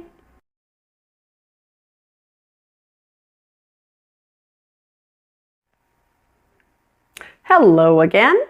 In this last lesson on the short I want to briefly mention the short I used as a schwa in case you run into it when you're looking up words in the dictionary. Remember how we use the schwa sound in weak syllables? I'd like to talk a little bit more about weak syllables in this lesson and how the short I figures into this. The weak syllables in words are generally pronounced with a shorter, quieter, and unclear vowel. Most often, the vowel is a schwa sound, but it can also be a short I in some cases, since the short I is also a relaxed and relatively quiet sound. What tends to happen is weak syllables spelled with I tend to use the short I sound rather than the schwa. Weak syllables spelled with an E can be pronounced either as a short I or a schwa. You could see either depending on which dictionary you look at. Now it's important to note that the actual pronunciation of the weak syllable needs to be quiet, short, and unclear. It's not really important whether you use a schwa or a short I in this syllable. However, what is important is that the syllable not stand out. The vowel sound should not be identifiable. We want to make sure that the primary and secondary stressed syllables are heard clearly, and we don't want the weak syllables interfering with that. Let's do a little practice. Notice the weak syllables and their pronunciation. Foreign. The weak syllables are all circled in red here. Foreign, foreign. Hundred, hundred. Decision, decision. Strategy, strategy. Significant, significant. So for each of those words, they all have a short I sound as the schwa, since they're written with either an I or an E in those weak syllables. But it's really not important. You could use a schwa sound as well. You could use an or an I, since those sounds are very close together. They're weak and they're quiet. That's what's important. Now let's do a little practice with this. I'm going to give you a couple of quotes by famous people. I want you to identify the weak syllables in the underlined words. Above the underlined word, I want you to write the IPA symbol for either the schwa or the short I, according to the pronunciation. Here goes. This quote was said by Amelia Earhart. The most difficult thing is the decision to act. The rest is merely tenacity.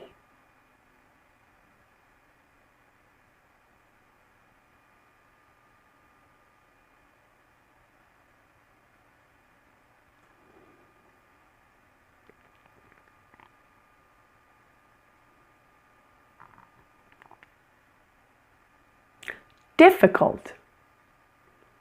Difficult has a short I in the middle. Difficult. The weak syllable is the middle one. Decision has two weak syllables, the first one and the last. The first one is spelled with an E, so you could choose to use a schwa or a short I in that syllable. The second one is pronounced in, decision, decision. So that is a short I sound. Tenacity also has two weak syllables, the first and the last.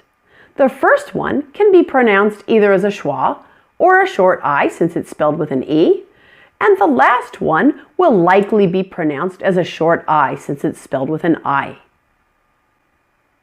Let's go ahead and say this one together now. The most difficult thing is the decision to act. The rest is merely tenacity. Let's try one more. So again, take a moment to make some notes above the underlined words. Do you think that you'll use a schwa or a short I for those weak syllables? We can easily forgive a child who is afraid of the dark. The real tragedy of life is when men are afraid of the light. This was said by Plato.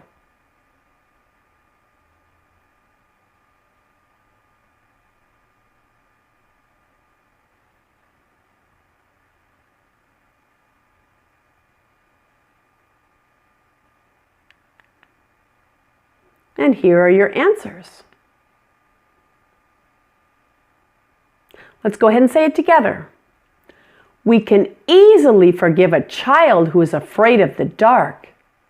The real tragedy of life is when men are afraid of the light.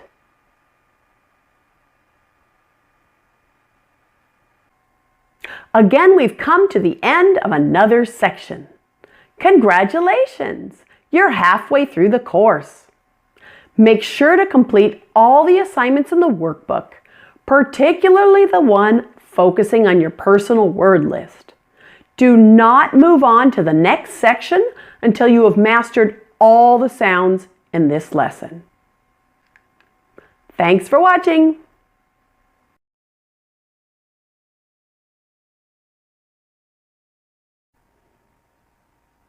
Hello and welcome back. In this lesson, I'm going to teach you how to correctly pronounce the L sound in different places in words and train your brain to hear the difference between L and R sounds.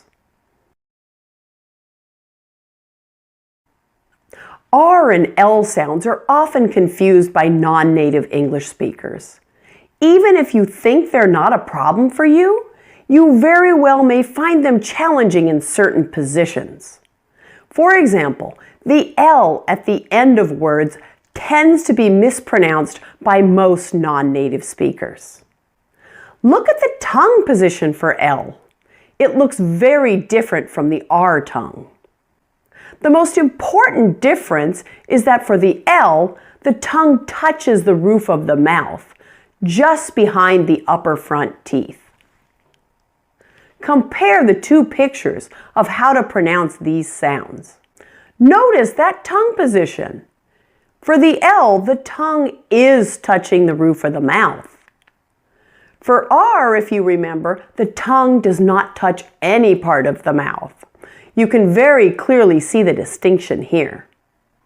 Let me illustrate both the L and the R tongue positions with my mouth. First, I'll illustrate the L. La, la.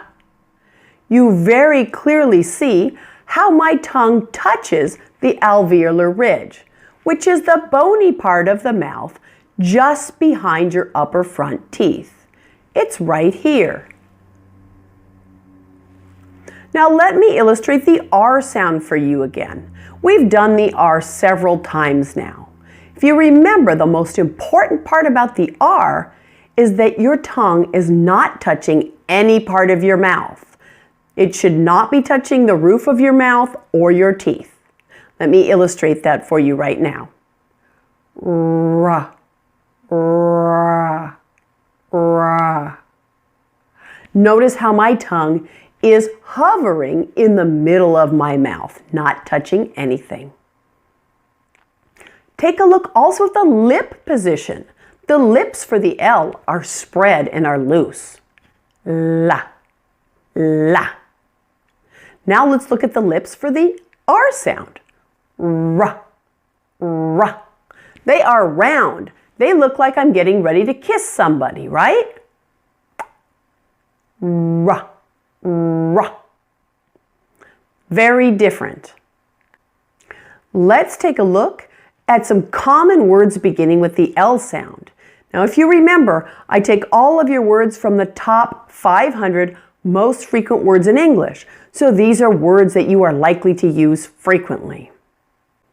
Live, left, light, love, large, later, long, and learn.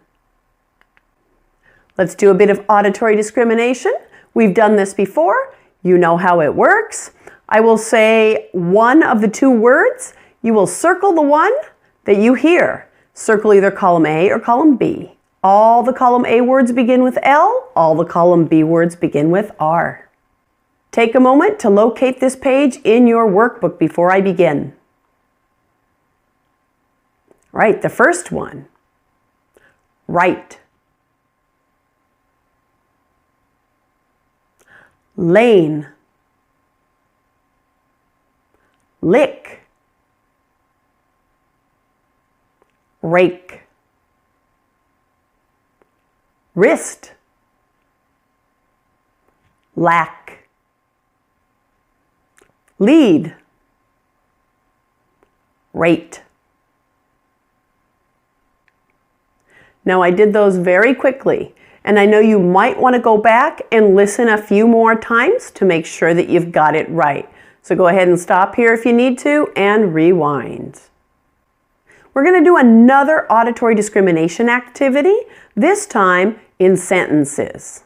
In each sentence, you'll see a pair of words. Their only difference is whether they are an L sound or an R sound at the beginning. Circle the one that you hear me say. Number 1. It's the long one.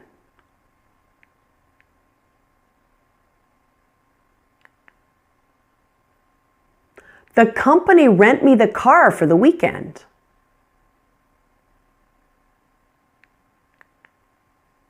Don't sit on my wrap.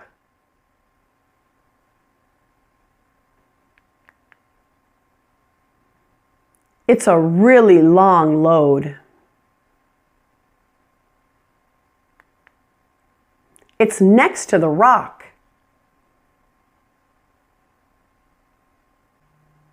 Now don't forget to check your answers in the workbook for both of these practice activities.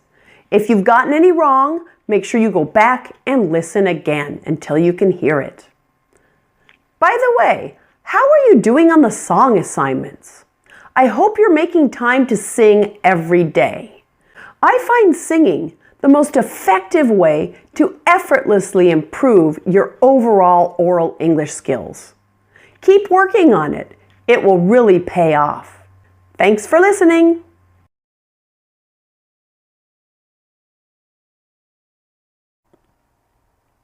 Hello again.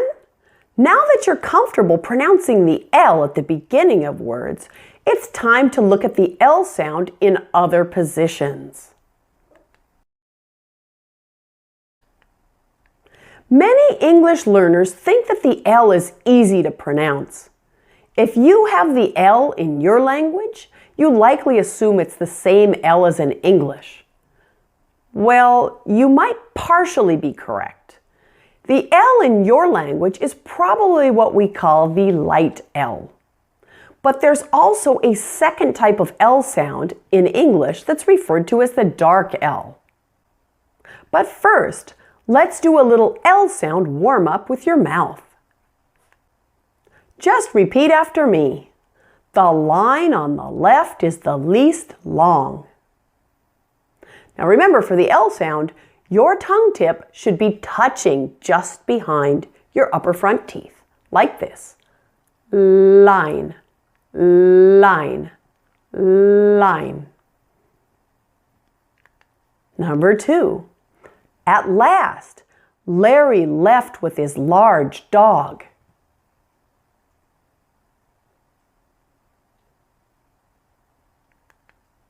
Three. Let me help you with that loose lever.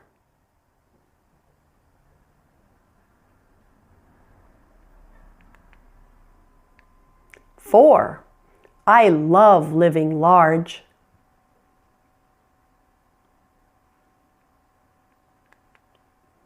5.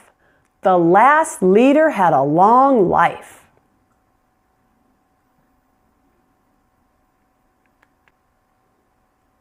So how did you do with those? Are you comfortable with those L's at this point? Well, I hope so. Once you are comfortable with the light L, we're going to move on to talk about another version of this L, which is the dark L. We use the light L, which we've just been practicing, before vowel sounds. Notice here, with these words, we have the L and then a vowel after it. You'll notice I have the notation LV, which L is for the L sound and V is for vowel. So each of these words is a light L. Later, left, and only. Now the dark L is an L that we use after vowel sounds. And you'll see that I have the notation VL, V is vowel, and L is the L sound. So all of these words have a slightly different type of L. Cool, beautiful, also, old, and help. In just a moment, I'm going to show you how to pronounce this dark L. Do you recall the tongue position for the L? If you remember, the tip of the tongue touches the alveolar ridge, which is the bony part of the roof of your mouth just behind your upper front teeth, right here. La, la. You should be able to feel a bony ridge right behind your teeth. Now the dark L, we're going to have the tongue tip in the same position, but we also need to raise the back of the tongue. La, la, la. You see how that's a little bit different? So that is easier said than done to raise the back of your tongue, correct? So instead of just trying to raise the back of the tongue, I'm going to give you a couple of easy tricks for correctly pronouncing this dark L sound. Choose whichever one is easiest for you. The easiest way, I believe, is to flatten. Make your tongue flat and hold the whole tongue firmly against the roof of your mouth, with the tip touching the inside of your front teeth, like this.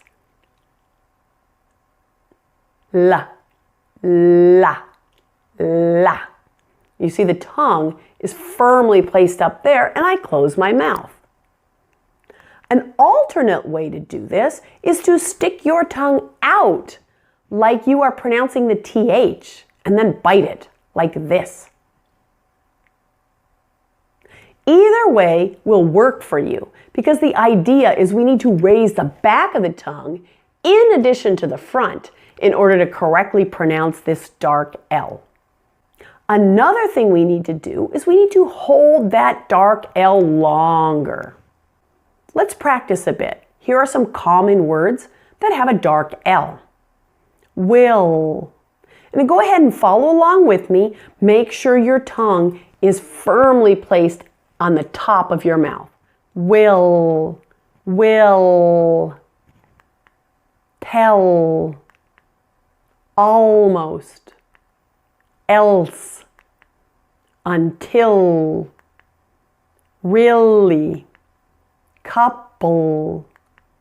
Control. Wonderful. International. Now the spelling of the L is very consistent. You will either see L or double L. And the IPA for both the light and the dark L is spelled with a lowercase l. All right, let's do a little bit of auditory discrimination. You know the drill. Just circle the one you hear. Circle the one in A or in B. I'm going to just say it once, so it's going to go by quickly. Call.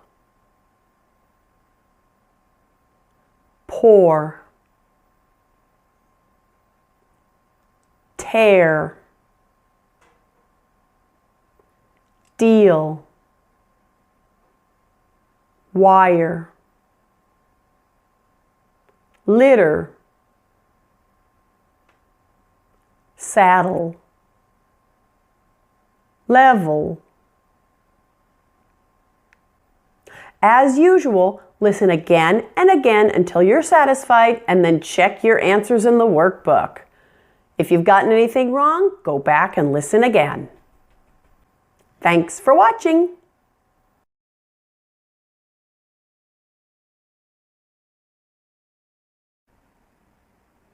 Hello and welcome back.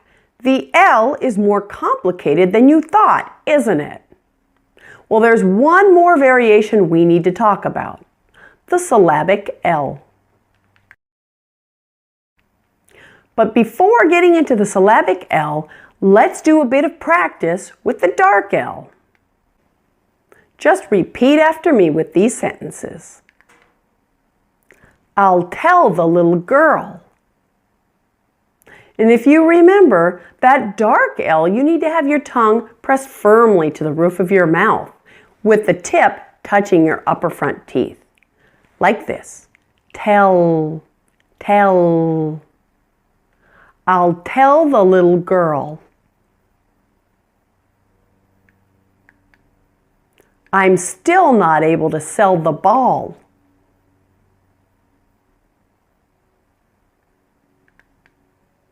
Several federal agents will tell all.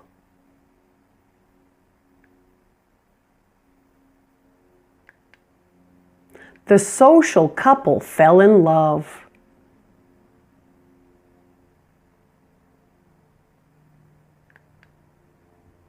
Are we able to control the social and political problems?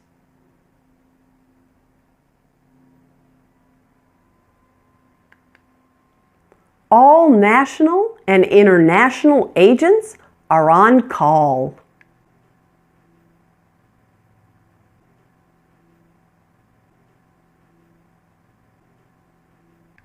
Now it's time to talk about the syllabic L. Remember our controlled vowels and how they seem to almost add an extra syllable? As in ear. Sounds like ear, ear. Right? The word is one syllable, but it almost stretches into two. Ear. And the same happens with more, more. A similar thing happens with the L. So when the L follows a long vowel, we almost add an extra syllable. Now a long vowel is a vowel that is pronounced like the name of its alphabet letter.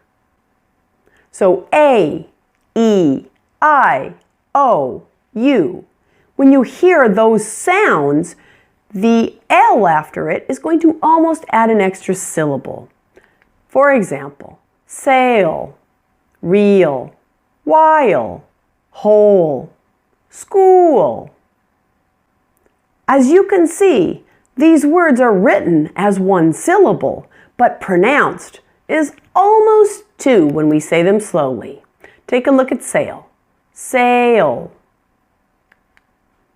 Real. While. Whole. School. Here are some more syllabic L words in the top 1,000 most common words in spoken English. Just repeat after me. Child. Roll. Oil. Rule. Deal. Goal. Fail. Style. World. Girl. Now let's try the syllabic L in sentences. Just repeat after me. How do you feel? He's the real deal. There's a sale at Whole Foods Market.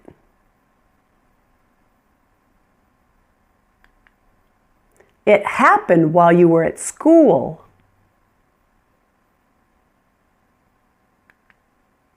Smile, and the whole world smiles with you.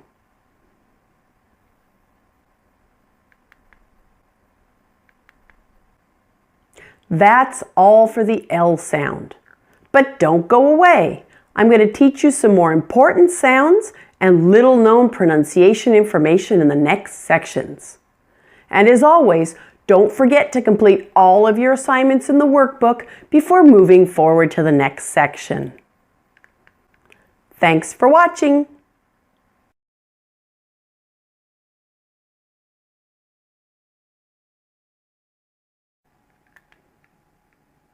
Hello and welcome back. Today we are going to talk about word endings. Now, word endings are a really important part of English that's often overlooked by non-native English speakers.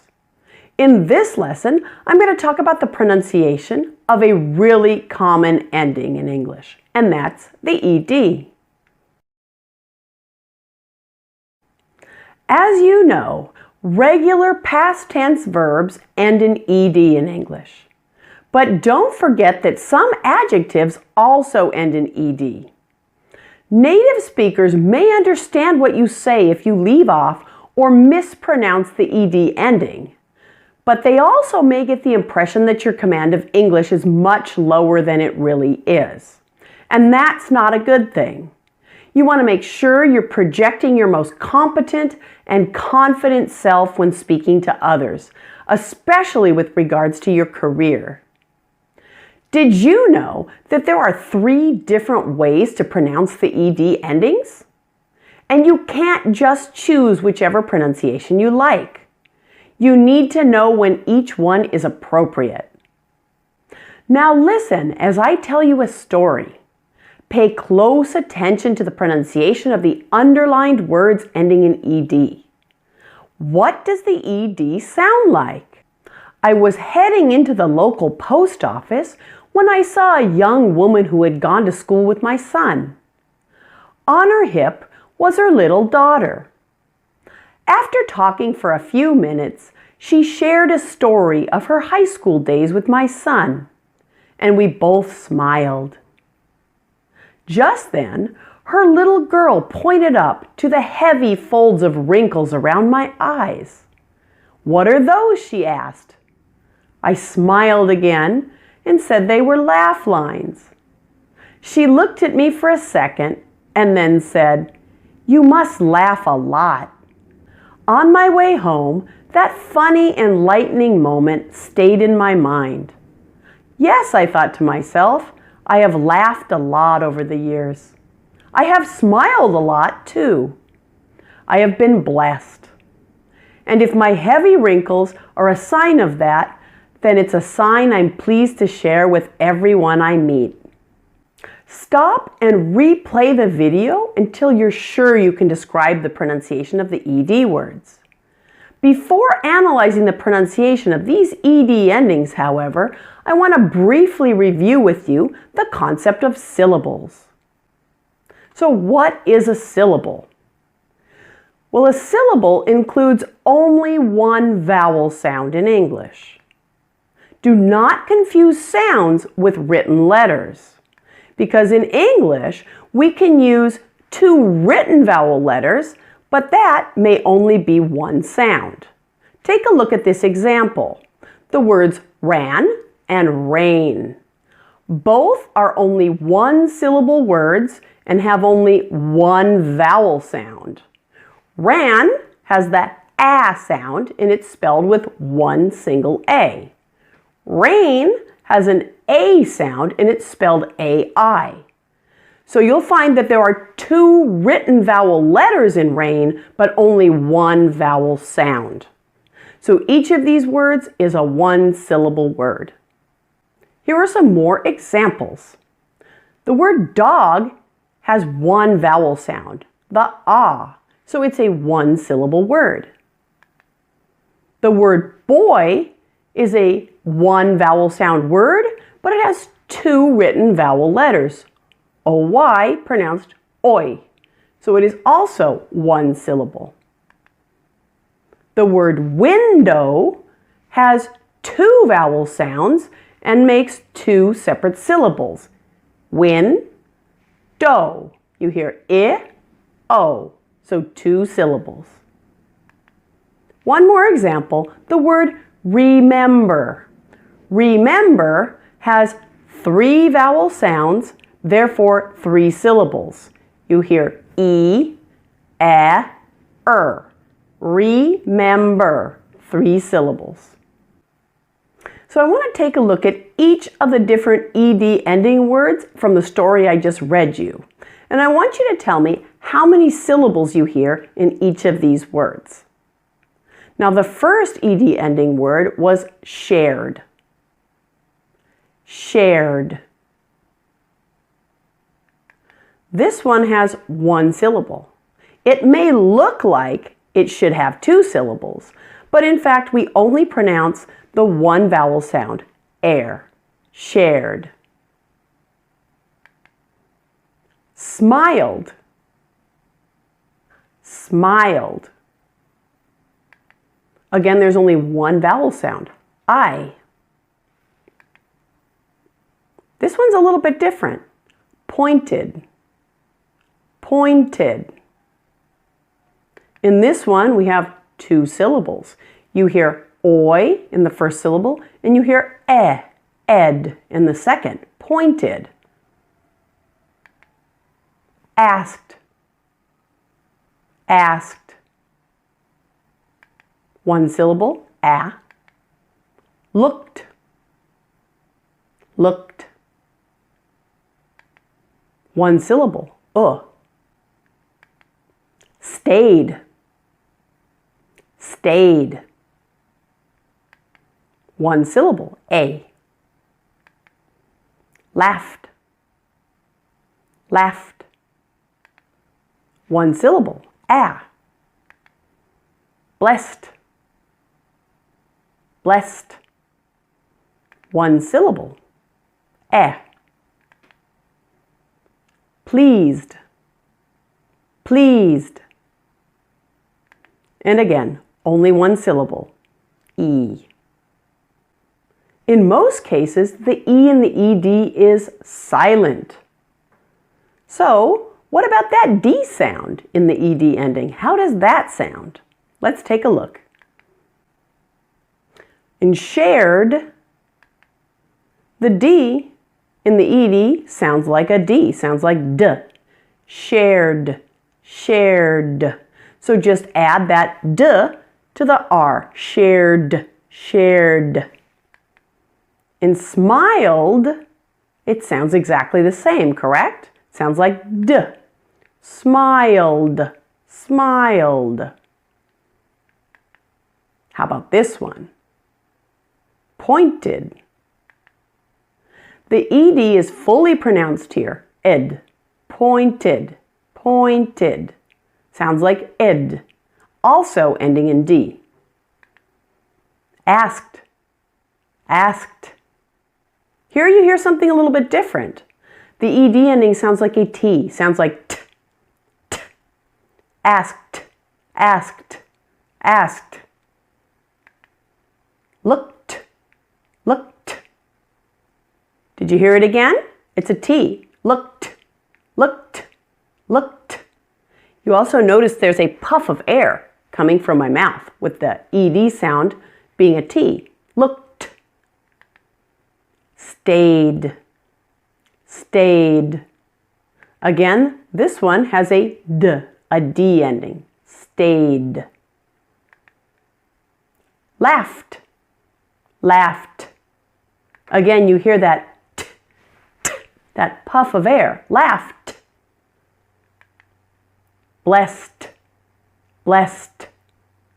Again, sounds like t, T. Pleased, pleased, pleased. This one sounds like D, a D ending. Pleased. So there are actually 3 different possible pronunciations for the ED ending. It can be fully pronounced in some words like pointed. It can be pronounced as D with the E being silent, like in shared, smiled, stayed, and pleased. It can also be pronounced as t, with the E being silent as well, like in the words asked, looked, laughed, and blessed. In the next video, you'll learn how to know when to use each of these different pronunciations. Before proceeding, have a look at the Big Bang Theory video clip and write down all the ED ending words that you hear. Next to each word, write whether you hear a D, T, or full ED pronunciation for each word ending in ED. Thanks for watching, and I'll see you in the next video.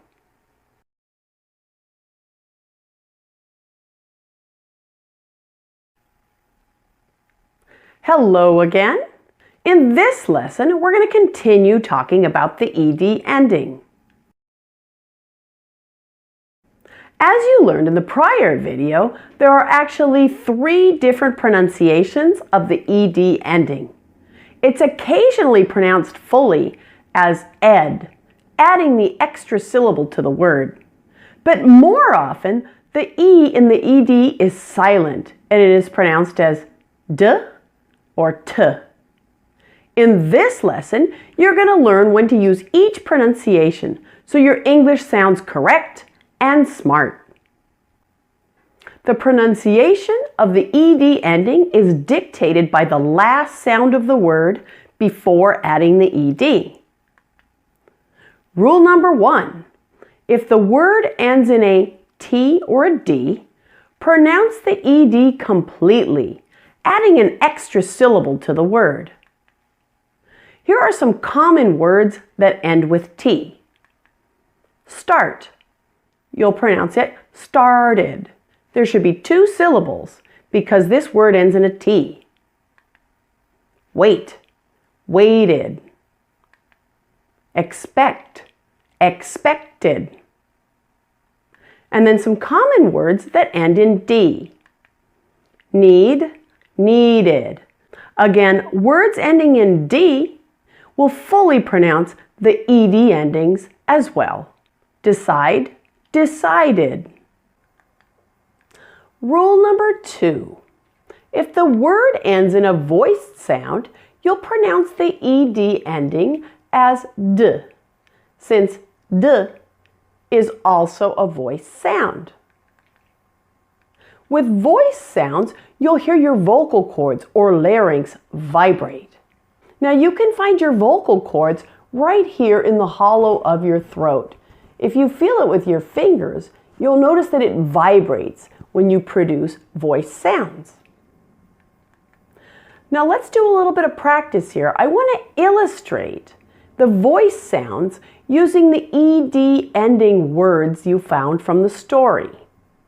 Taking the first one, share, you'll notice that the R ending sound on that word is a voice sound. The R, if you feel here in your throat, you'll notice it vibrates. Try that with me now. R, R, R. The L is also a voice sound. L, L. Do you feel that vibration here in your throat? It's as if there's a little motor turned on right there. Vowel sounds are also voiced. You found the word stay in the story I read for you. So notice that A ending, you'll feel it also vibrate here, as you will on the word please, please. That Z ending is also voiced. So Z, Z. If you're not familiar with the Z sound, that's something that I'm going to teach you in our next lesson. So don't worry about it at this point. You can learn all about the S and the Z in our next section. So let's go through each of these words and pronounce them with their ED endings. So when share adds an ED, it sounds like shared. Smile, smiled. Stay, stayed. And please, pleased. Again, note that the E's are silent there. Just pronounce the D, not ed, but D. The largest number of endings will be voiced. So most often you're going to pronounce your ED ending as D, with the E being silent again. The following sounds in English are all voiced. You'll notice there are a lot of voiced sounds in English. B, G, J, L, M, N, R, V, Z, and all of the vowel sounds as well are voiced. So here are some words that are included in our top 500 most common words in spoken English that have voiced endings. A word that ends in B is describe. So if we add an ED ending to that, it sounds like described. G, hug, hugged. J, change, changed. Manage, managed. L, call, called. Control, controlled. And there are more. M, seem, seemed. Name, named. N, happen, happened. Plan, planned. offer, offered, require, required, believe, believed, save, saved, raise, raised, realize, realized. And then words ending in vowel sounds, as in show, showed, agree, agreed. The sounds that have the little star next to them are the most common voiced endings, so these are ones that you'll want to focus most on in your practice. Notice that the N sound, the R sound, and the vowels all have a large number of words ending in those sounds. And our third rule, if the word ends in a voiceless sound, pronounce the ED as T, since T is also a voiceless sound. With voiceless sounds, there is no movement or sound from your vocal cords. There is nothing felt here. There is only air passing through your mouth. Take a look at these as examples. The word ask, k, k. If you say the K and you place your fingers here on your vocal cords, you will feel no movement and hear no sound coming from here. Everything is coming from your mouth. K, k. The same happens with the F sound, like the word laugh. Now, although laugh is spelled with a GH at the end, it's pronounced F. Now, it's very unusual in English that a GH is pronounced F, but it happens every so often. So note that this is an F sound. So notice with the F, again, you have no vibration and no sound coming from your vocal cords. And the same happens with the S sound. So take a look at each of these words from the story, and you'll notice that ask, when we add the ED to the end, is pronounced asked, asked. Look, looked. Laugh, laughed. And bless, blessed. Several endings are voiceless endings, so you'll sometimes hear the ED pronounced as T with that E silent again. And here are several sounds that are voiceless in English. Ch, f, k, p, s, sh. And some common words that end with these sounds, the CH or ch sound. Watch. Add an ED and it becomes watched. Approach. Approached.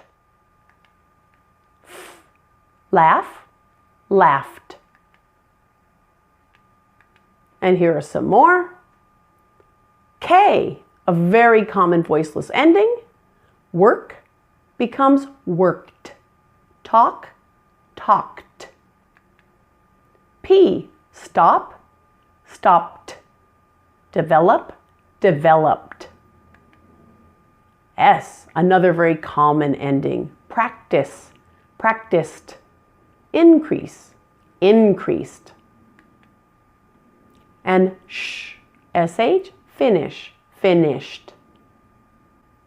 So again, with these very common endings, the K and the S, you'll want to make sure you include more practice for those sounds because they're very, very common. So once you're comfortable with these 3 rules for the pronunciation of ED endings, please complete all the assignments in the workbook. You'll find a variety of entertaining ways to practice these important sounds. Thanks for watching.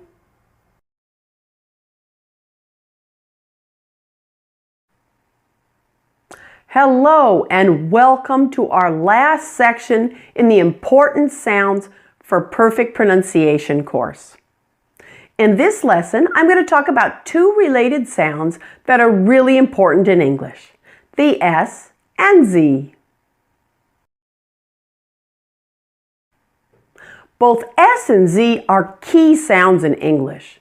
However, many English learners often omit these endings or pronounce all S endings with an S sound, even though a large number of them should be pronounced with a Z sound. As you probably already know, English spelling can at times be inconsistent and confusing.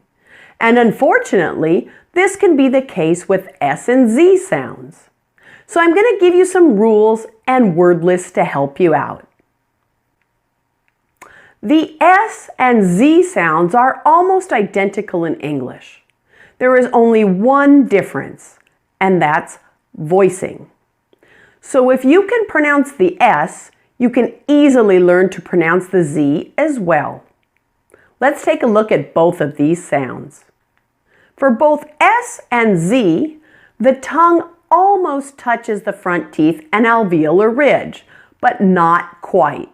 Take a look at the picture. It's not quite touching your front teeth or roof of your mouth, but it's almost there. The sides of your tongue are pressed against the upper side teeth. And you'll notice that the air stream flows through the groove in the middle of your tongue. Now, that is what both of these sounds have in common, their mouth position and airflow. What's different, however, is that the S sound is a voiceless sound, which means only air is coming through your mouth. You should have no sound coming from your vocal cords. In English, we usually think of the S sound as a sound a snake makes. Here are some common words that begin with the S sound. Say, system, city, and center. And here are some common words that end with an S sound. Price, class, office, and case. You'll notice that these words could be spelled in different ways. The S is not always spelled with an S. Sometimes it is, but you might also see a double S, an SE at the end of words, or at the beginning of words, CE or CI. CE is also a common end for words. Now the Z has the exact same mouth position as the S, but you'll need to turn your vocal cords on for this one. You should hear that little motor vibrating in your throat as you're pronouncing the Z. And we usually think of this sound as the sound that a bee makes. Zzz. Can you feel the vibration in your throat? Zzz. Zzz. Compare that to S. S. S. You just hear the S coming out the air, correct? You don't hear any sound from your vocal cords. It's uncommon for words to begin with Z, but we do have a few that you may see occasionally, such as zone, zoo, or zipper. Sometimes we have a Z sound in the middle of words. It's most often spelled with an S, but occasionally you'll see a Z as well. For example, reason, visit, easy, organization, and puzzle. Common words that end in a Z sound. There are very many words that end in a Z sound in English. For example, was, his, please, exercise, always, freeze, jobs, and jazz. And again, notice the variation in their spelling. They can be spelled with a Z, a double Z, which is not very common, but occasionally you'll see it, a ZE, an S, or an SE. Now let's do a little bit of auditory discrimination practice to see if your ear can pick up these two different sounds. Again, do you hear a word in column A or B? Make sure that you find this chart in your workbook before we continue. I'm just going to say each word once, so it will go by very quickly. But I'm sure you'll need to listen again and again to make sure you've got them all. So here goes. Number 1, raise. 2, phase. 3, price. 4, fleece. 5, advise. 6, chance. 7, plays. 8, eyes. All right, let's do a little bit more auditory discrimination. This time we're going to do it in sentences. So in each sentence, you'll see a pair of words. Circle the one you hear. Now, important to note, the first one in each pair is said with an S sound. S. The second one is said with a Z sound. Notice the spelling in the S and Z is not at all helpful and will not at all tell you whether it's an S or a Z. So notice, it's the first one of the pair that's an S, the second one that's a Z sound. All right, number 1. We're going to dance. 2, bring me the sauce.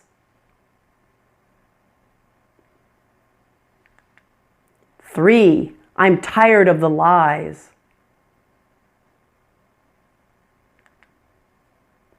4, we want peace. 5, what do you think of the violins? 6, I don't want a magazine. 7, police, open the door. As usual, you will find the answers to each of these activities in the answer key of your workbook. Make sure to check your answers. Listen again if there were any you didn't get right. Thanks for watching, and I'll see you in the next episode.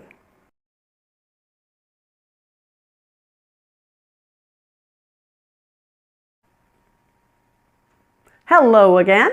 In this lesson, I'm going to continue talking about the S and Z sounds, but we'll focus on them here as word endings. This topic is closely related to the ED endings that you saw in the last section. Again, you'll find that there are 3 possible pronunciations for the S ending, and the rules for pronouncing each are very similar to the ED ending pronunciation rules. S endings are extremely common in English, and omitting them or pronouncing them incorrectly will make your English seem very low level. Part of improving your spoken English is making sure to use basic everyday grammar correctly. You don't need to spend lots of time on advanced grammar concepts in English, but there are some key basics you need to master. Now, not all grammar mistakes have the same weight, but correctly using ED and S endings would be considered basic knowledge of English to native speakers. So omitting them is a critical error, since it sends the message that your English is at a beginning level, even if you're an advanced speaker. Now let's take a quick look at all the reasons to add S to words in English before moving on to the pronunciation part. We add S to words for several different reasons. First, to make words plural. Take the word year, we make it plural by adding S, years. Book, books. We also use S in the third person singular, which just means the he, she, it forms for present tense verbs. For example, I say, but she says. We look, it looks. We use S a lot in contractions with is and has. She is becomes she's. What is what's. And finally, we use S for the possessive in English. Karen's phone or mom's coat. So you can see that we put S at the ends of words for many basic grammatical functions in English. In this next activity, I'm going to tell you a cute story. I want you to follow along with me, paying particular attention to the S endings. Now I want you to go ahead and stop the video after you've heard it once and listen again until you have a good feeling for how to pronounce each of the S endings. So here's the story. It's called Museum Hires Puppy to Protect Its Valuable Artwork from Bugs. We're in love with the Boston Museum of Fine Art's newest hire. Meet Riley, a 12-week-old Weimaraner. Riley's job is to sniff out bugs and other critters that could potentially damage valuable artwork in the museum. The museum's deputy director, Katie Getchell, told the Boston Globe that insects are an ongoing concern for museums. It's really a trial pilot project. We don't know if he's going to be good at it, said Getchell. But it seems like a great idea to try. No technology is as powerful at detecting scents as the nostrils of dogs, which have long been trained to sniff out explosives, missing people, bed bugs, and cancer, among other things. If Riley is successful at his job, museum officials would attempt to share what they learn with other museums and organizations that need to protect textiles, Getchell said. Now, if you need to, stop here and go back and listen again and again until your ear has picked up the true pronunciation of these words with the S ending. Did you notice that almost all of the S ending words were pronounced with a Z sound? That's the most common way to pronounce an S ending in English. So just like ED endings, the pronunciation of the S or ES ending is dictated by the last sound of the word before adding the S or ES to it. And here's rule number 1 for determining the pronunciation of an S or an ES ending. If the word ends in a voiced sound, pronounce the S or ES as a Z, since Z is also a voiced sound. And if you remember, voiced sounds have movement and sound coming from your vocal cords, which you can feel right here in the hollow of your neck. If you place your hand here, you can feel the vibration. Zzz, zzz, zzz. Let's go ahead and take those S-ending words from the story and look at them a little more carefully. Now, the word bug ends in a G, a G sound, and that's a voiced sound. So when we add an S to that, in this case making it plural, that S will sound like a Z because G is also a voiced sound. Bugs, bugs. In the next example, Riley, the name of the dog, ends in a vowel sound, E. Vowels are always voiced. And in this case, Riley's is possessive. So go ahead and add a Z, a voiced Z sound, to the end of the vowel. Riley's. Our next voiced word was museum. That ends in an M.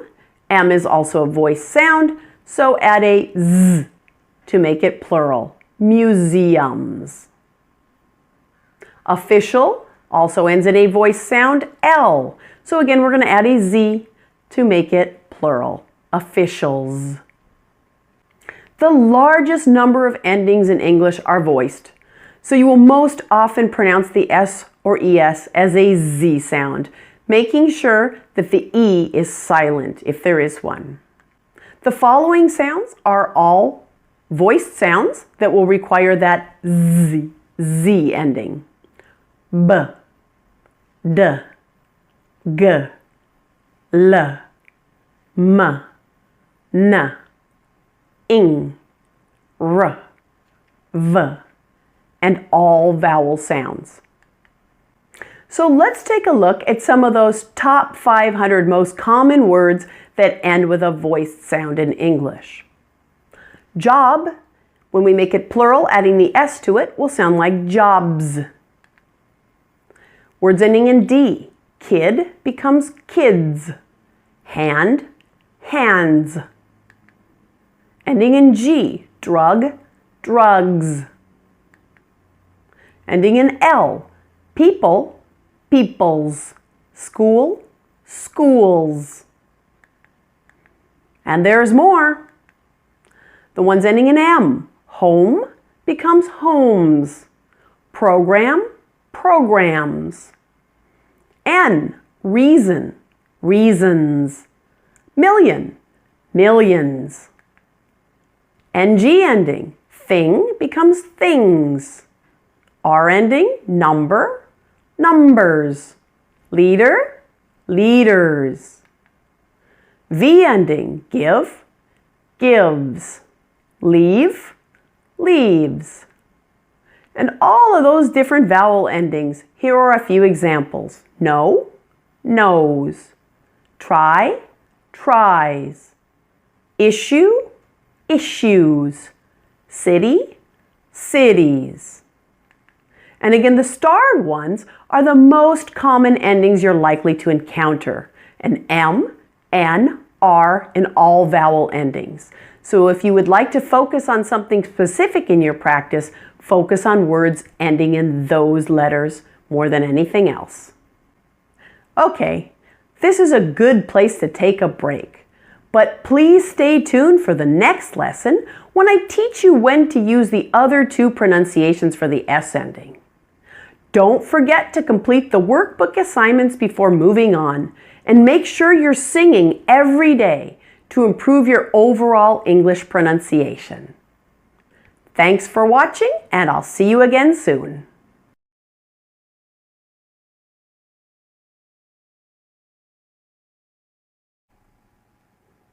Well, can you believe it? This is the last lesson of the course. In this lesson, we're going to keep working on those S endings. Now, let's find out when to use those other two pronunciations for the S endings. Rule number 2. If a word ends in a voiceless sound, pronounce the S or ES ending as an S or a S, since S is also a voiceless sound. Now, if you remember, voiceless sounds only have air passing through your mouth. You should not hear or feel any vibration from your throat. Let's take a look at some of those words from the story that I told you in the last lesson. It. It ends in a T. T is a voiceless sound, so we're going to go ahead and add S to it. It's. And coincidentally, all of the voiceless ending words that added S to them in the story had T endings. So you can tell that T is a pretty common ending for words in English. So each of these words, we're just going to pronounce the S as S. Let's go through them quickly. It, its. Art, arts. Insect, insects. Scent, scents. Now let's take a look at some top 500 words that end in voiceless sounds. First, the F. We have the word wife and staff. Now there's a special note about the word wife. Wife ends in an F. So if you say something like my wife's car, you're going to add a voiceless S to that. But wife is one of those words that has an irregular plural. The plural of wife is wives. So if you're talking about 2, 3, or more wives, you're actually going to change the F to a V. The V is a voiced sound, so the S ending will be pronounced as a Z. So in this case, plural is wives, but possessive is wifes. Now staff is normal, it's staff, and the plural is staffs. Words that end in K, think, becomes thinks, ask, asks. Words that end in P, keep, keeps, group, groups. Words that end in T, night becomes nights, and result, results. And that T, as you know, is very, very common. As you've seen from the story, there are a whole lot of words that end in T in English. So again, make sure this is a high priority when you're studying. All right, we've come to our third and last rule for the pronunciation of SES endings. If the word ends in a sibilant sound, pronounce the S or ES completely as is, adding that extra syllable to the word. Now you're probably wondering what a sibilant is. Now a sibilant is a word that has a lot of noisy air passing through the mouth. They make hissing or buzzing sounds. Think about snakes and bees, like s, z. You hear a lot of noisy air coming through the mouth. When that happens, we're going to go ahead and add that extra syllable to the end of the word.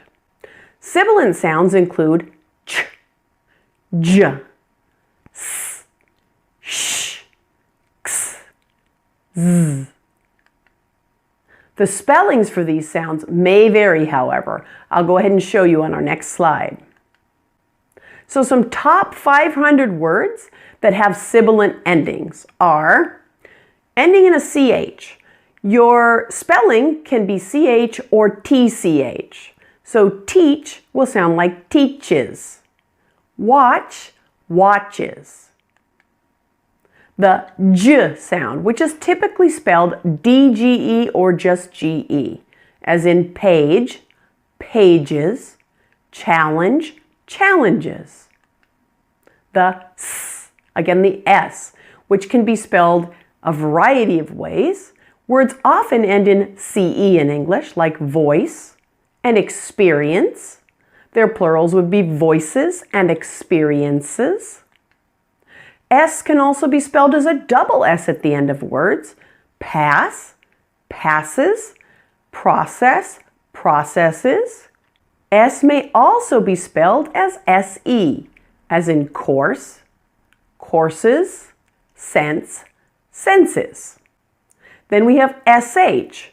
SH is usually spelled with an SH. There are a few exceptions to that rule, but usually when it comes at the end of the word, it's pretty faithfully SH spelling.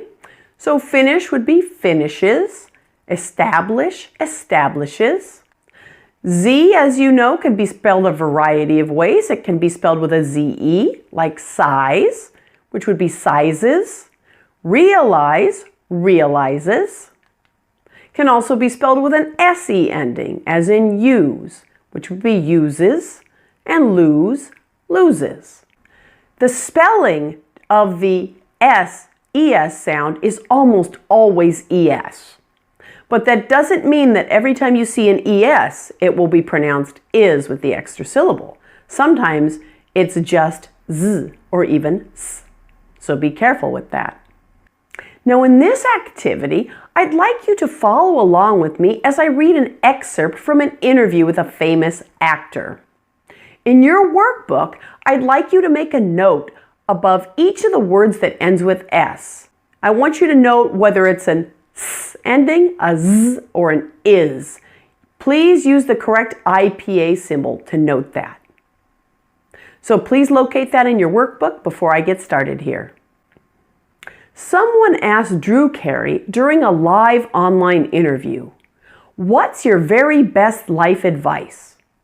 This was his response. Learn how to set goals. That's the key to everything. That includes designing your own success.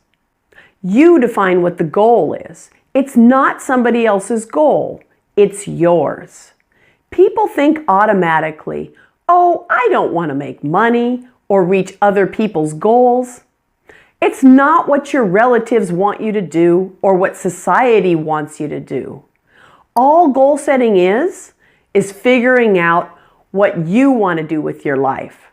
So whether you want to be a CEO or the happiest hippie in the world, set goals. I was totally lost in my life until I figured out how to set goals. So from my perspective, it's the most important thing you can do. There are tons of goal-setting books out there, and you can get good advice from any of them. Now again, you'll probably want to hear that several times, so just go ahead and rewind and listen again and again until you feel comfortable with your answers, and then check them in the back of the workbook. I have one last note for you about S endings. So S endings are often pronounced Z, as we've talked about before, but this happens especially in our most common words. These words are very high frequency words in English. Take a look and notice the Z ending, even though they're spelled with an S. Is, was, his, as, these, those, does, always, sometimes, because, please, goes, whose, suppose, exercise, choose, cause, lose, raise, rise, phrase, nose, rose, disease, Chinese, series, close, use. Now you'll note there are a couple of words with little stars at the end. You'll note they are pronounced Z when they are verbs. They are pronounced S when they are nouns or adjectives. Congratulations! We've come to the end of the section and the end of the course. Thank you so much for sticking through it until the very, very end. I really hope you learned a lot in this course. But this is not the end. You'll find several interesting and fun activities in your workbook to practice S endings. Don't forget to do them all so you can really master these concepts and sounds. Thanks for watching, and I hope to see you in another course.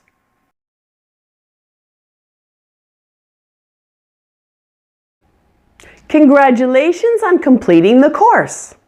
I'm proud of you for making it all the way through. You learned a lot in this course. As you know, these classes were focused on specific difficult sounds.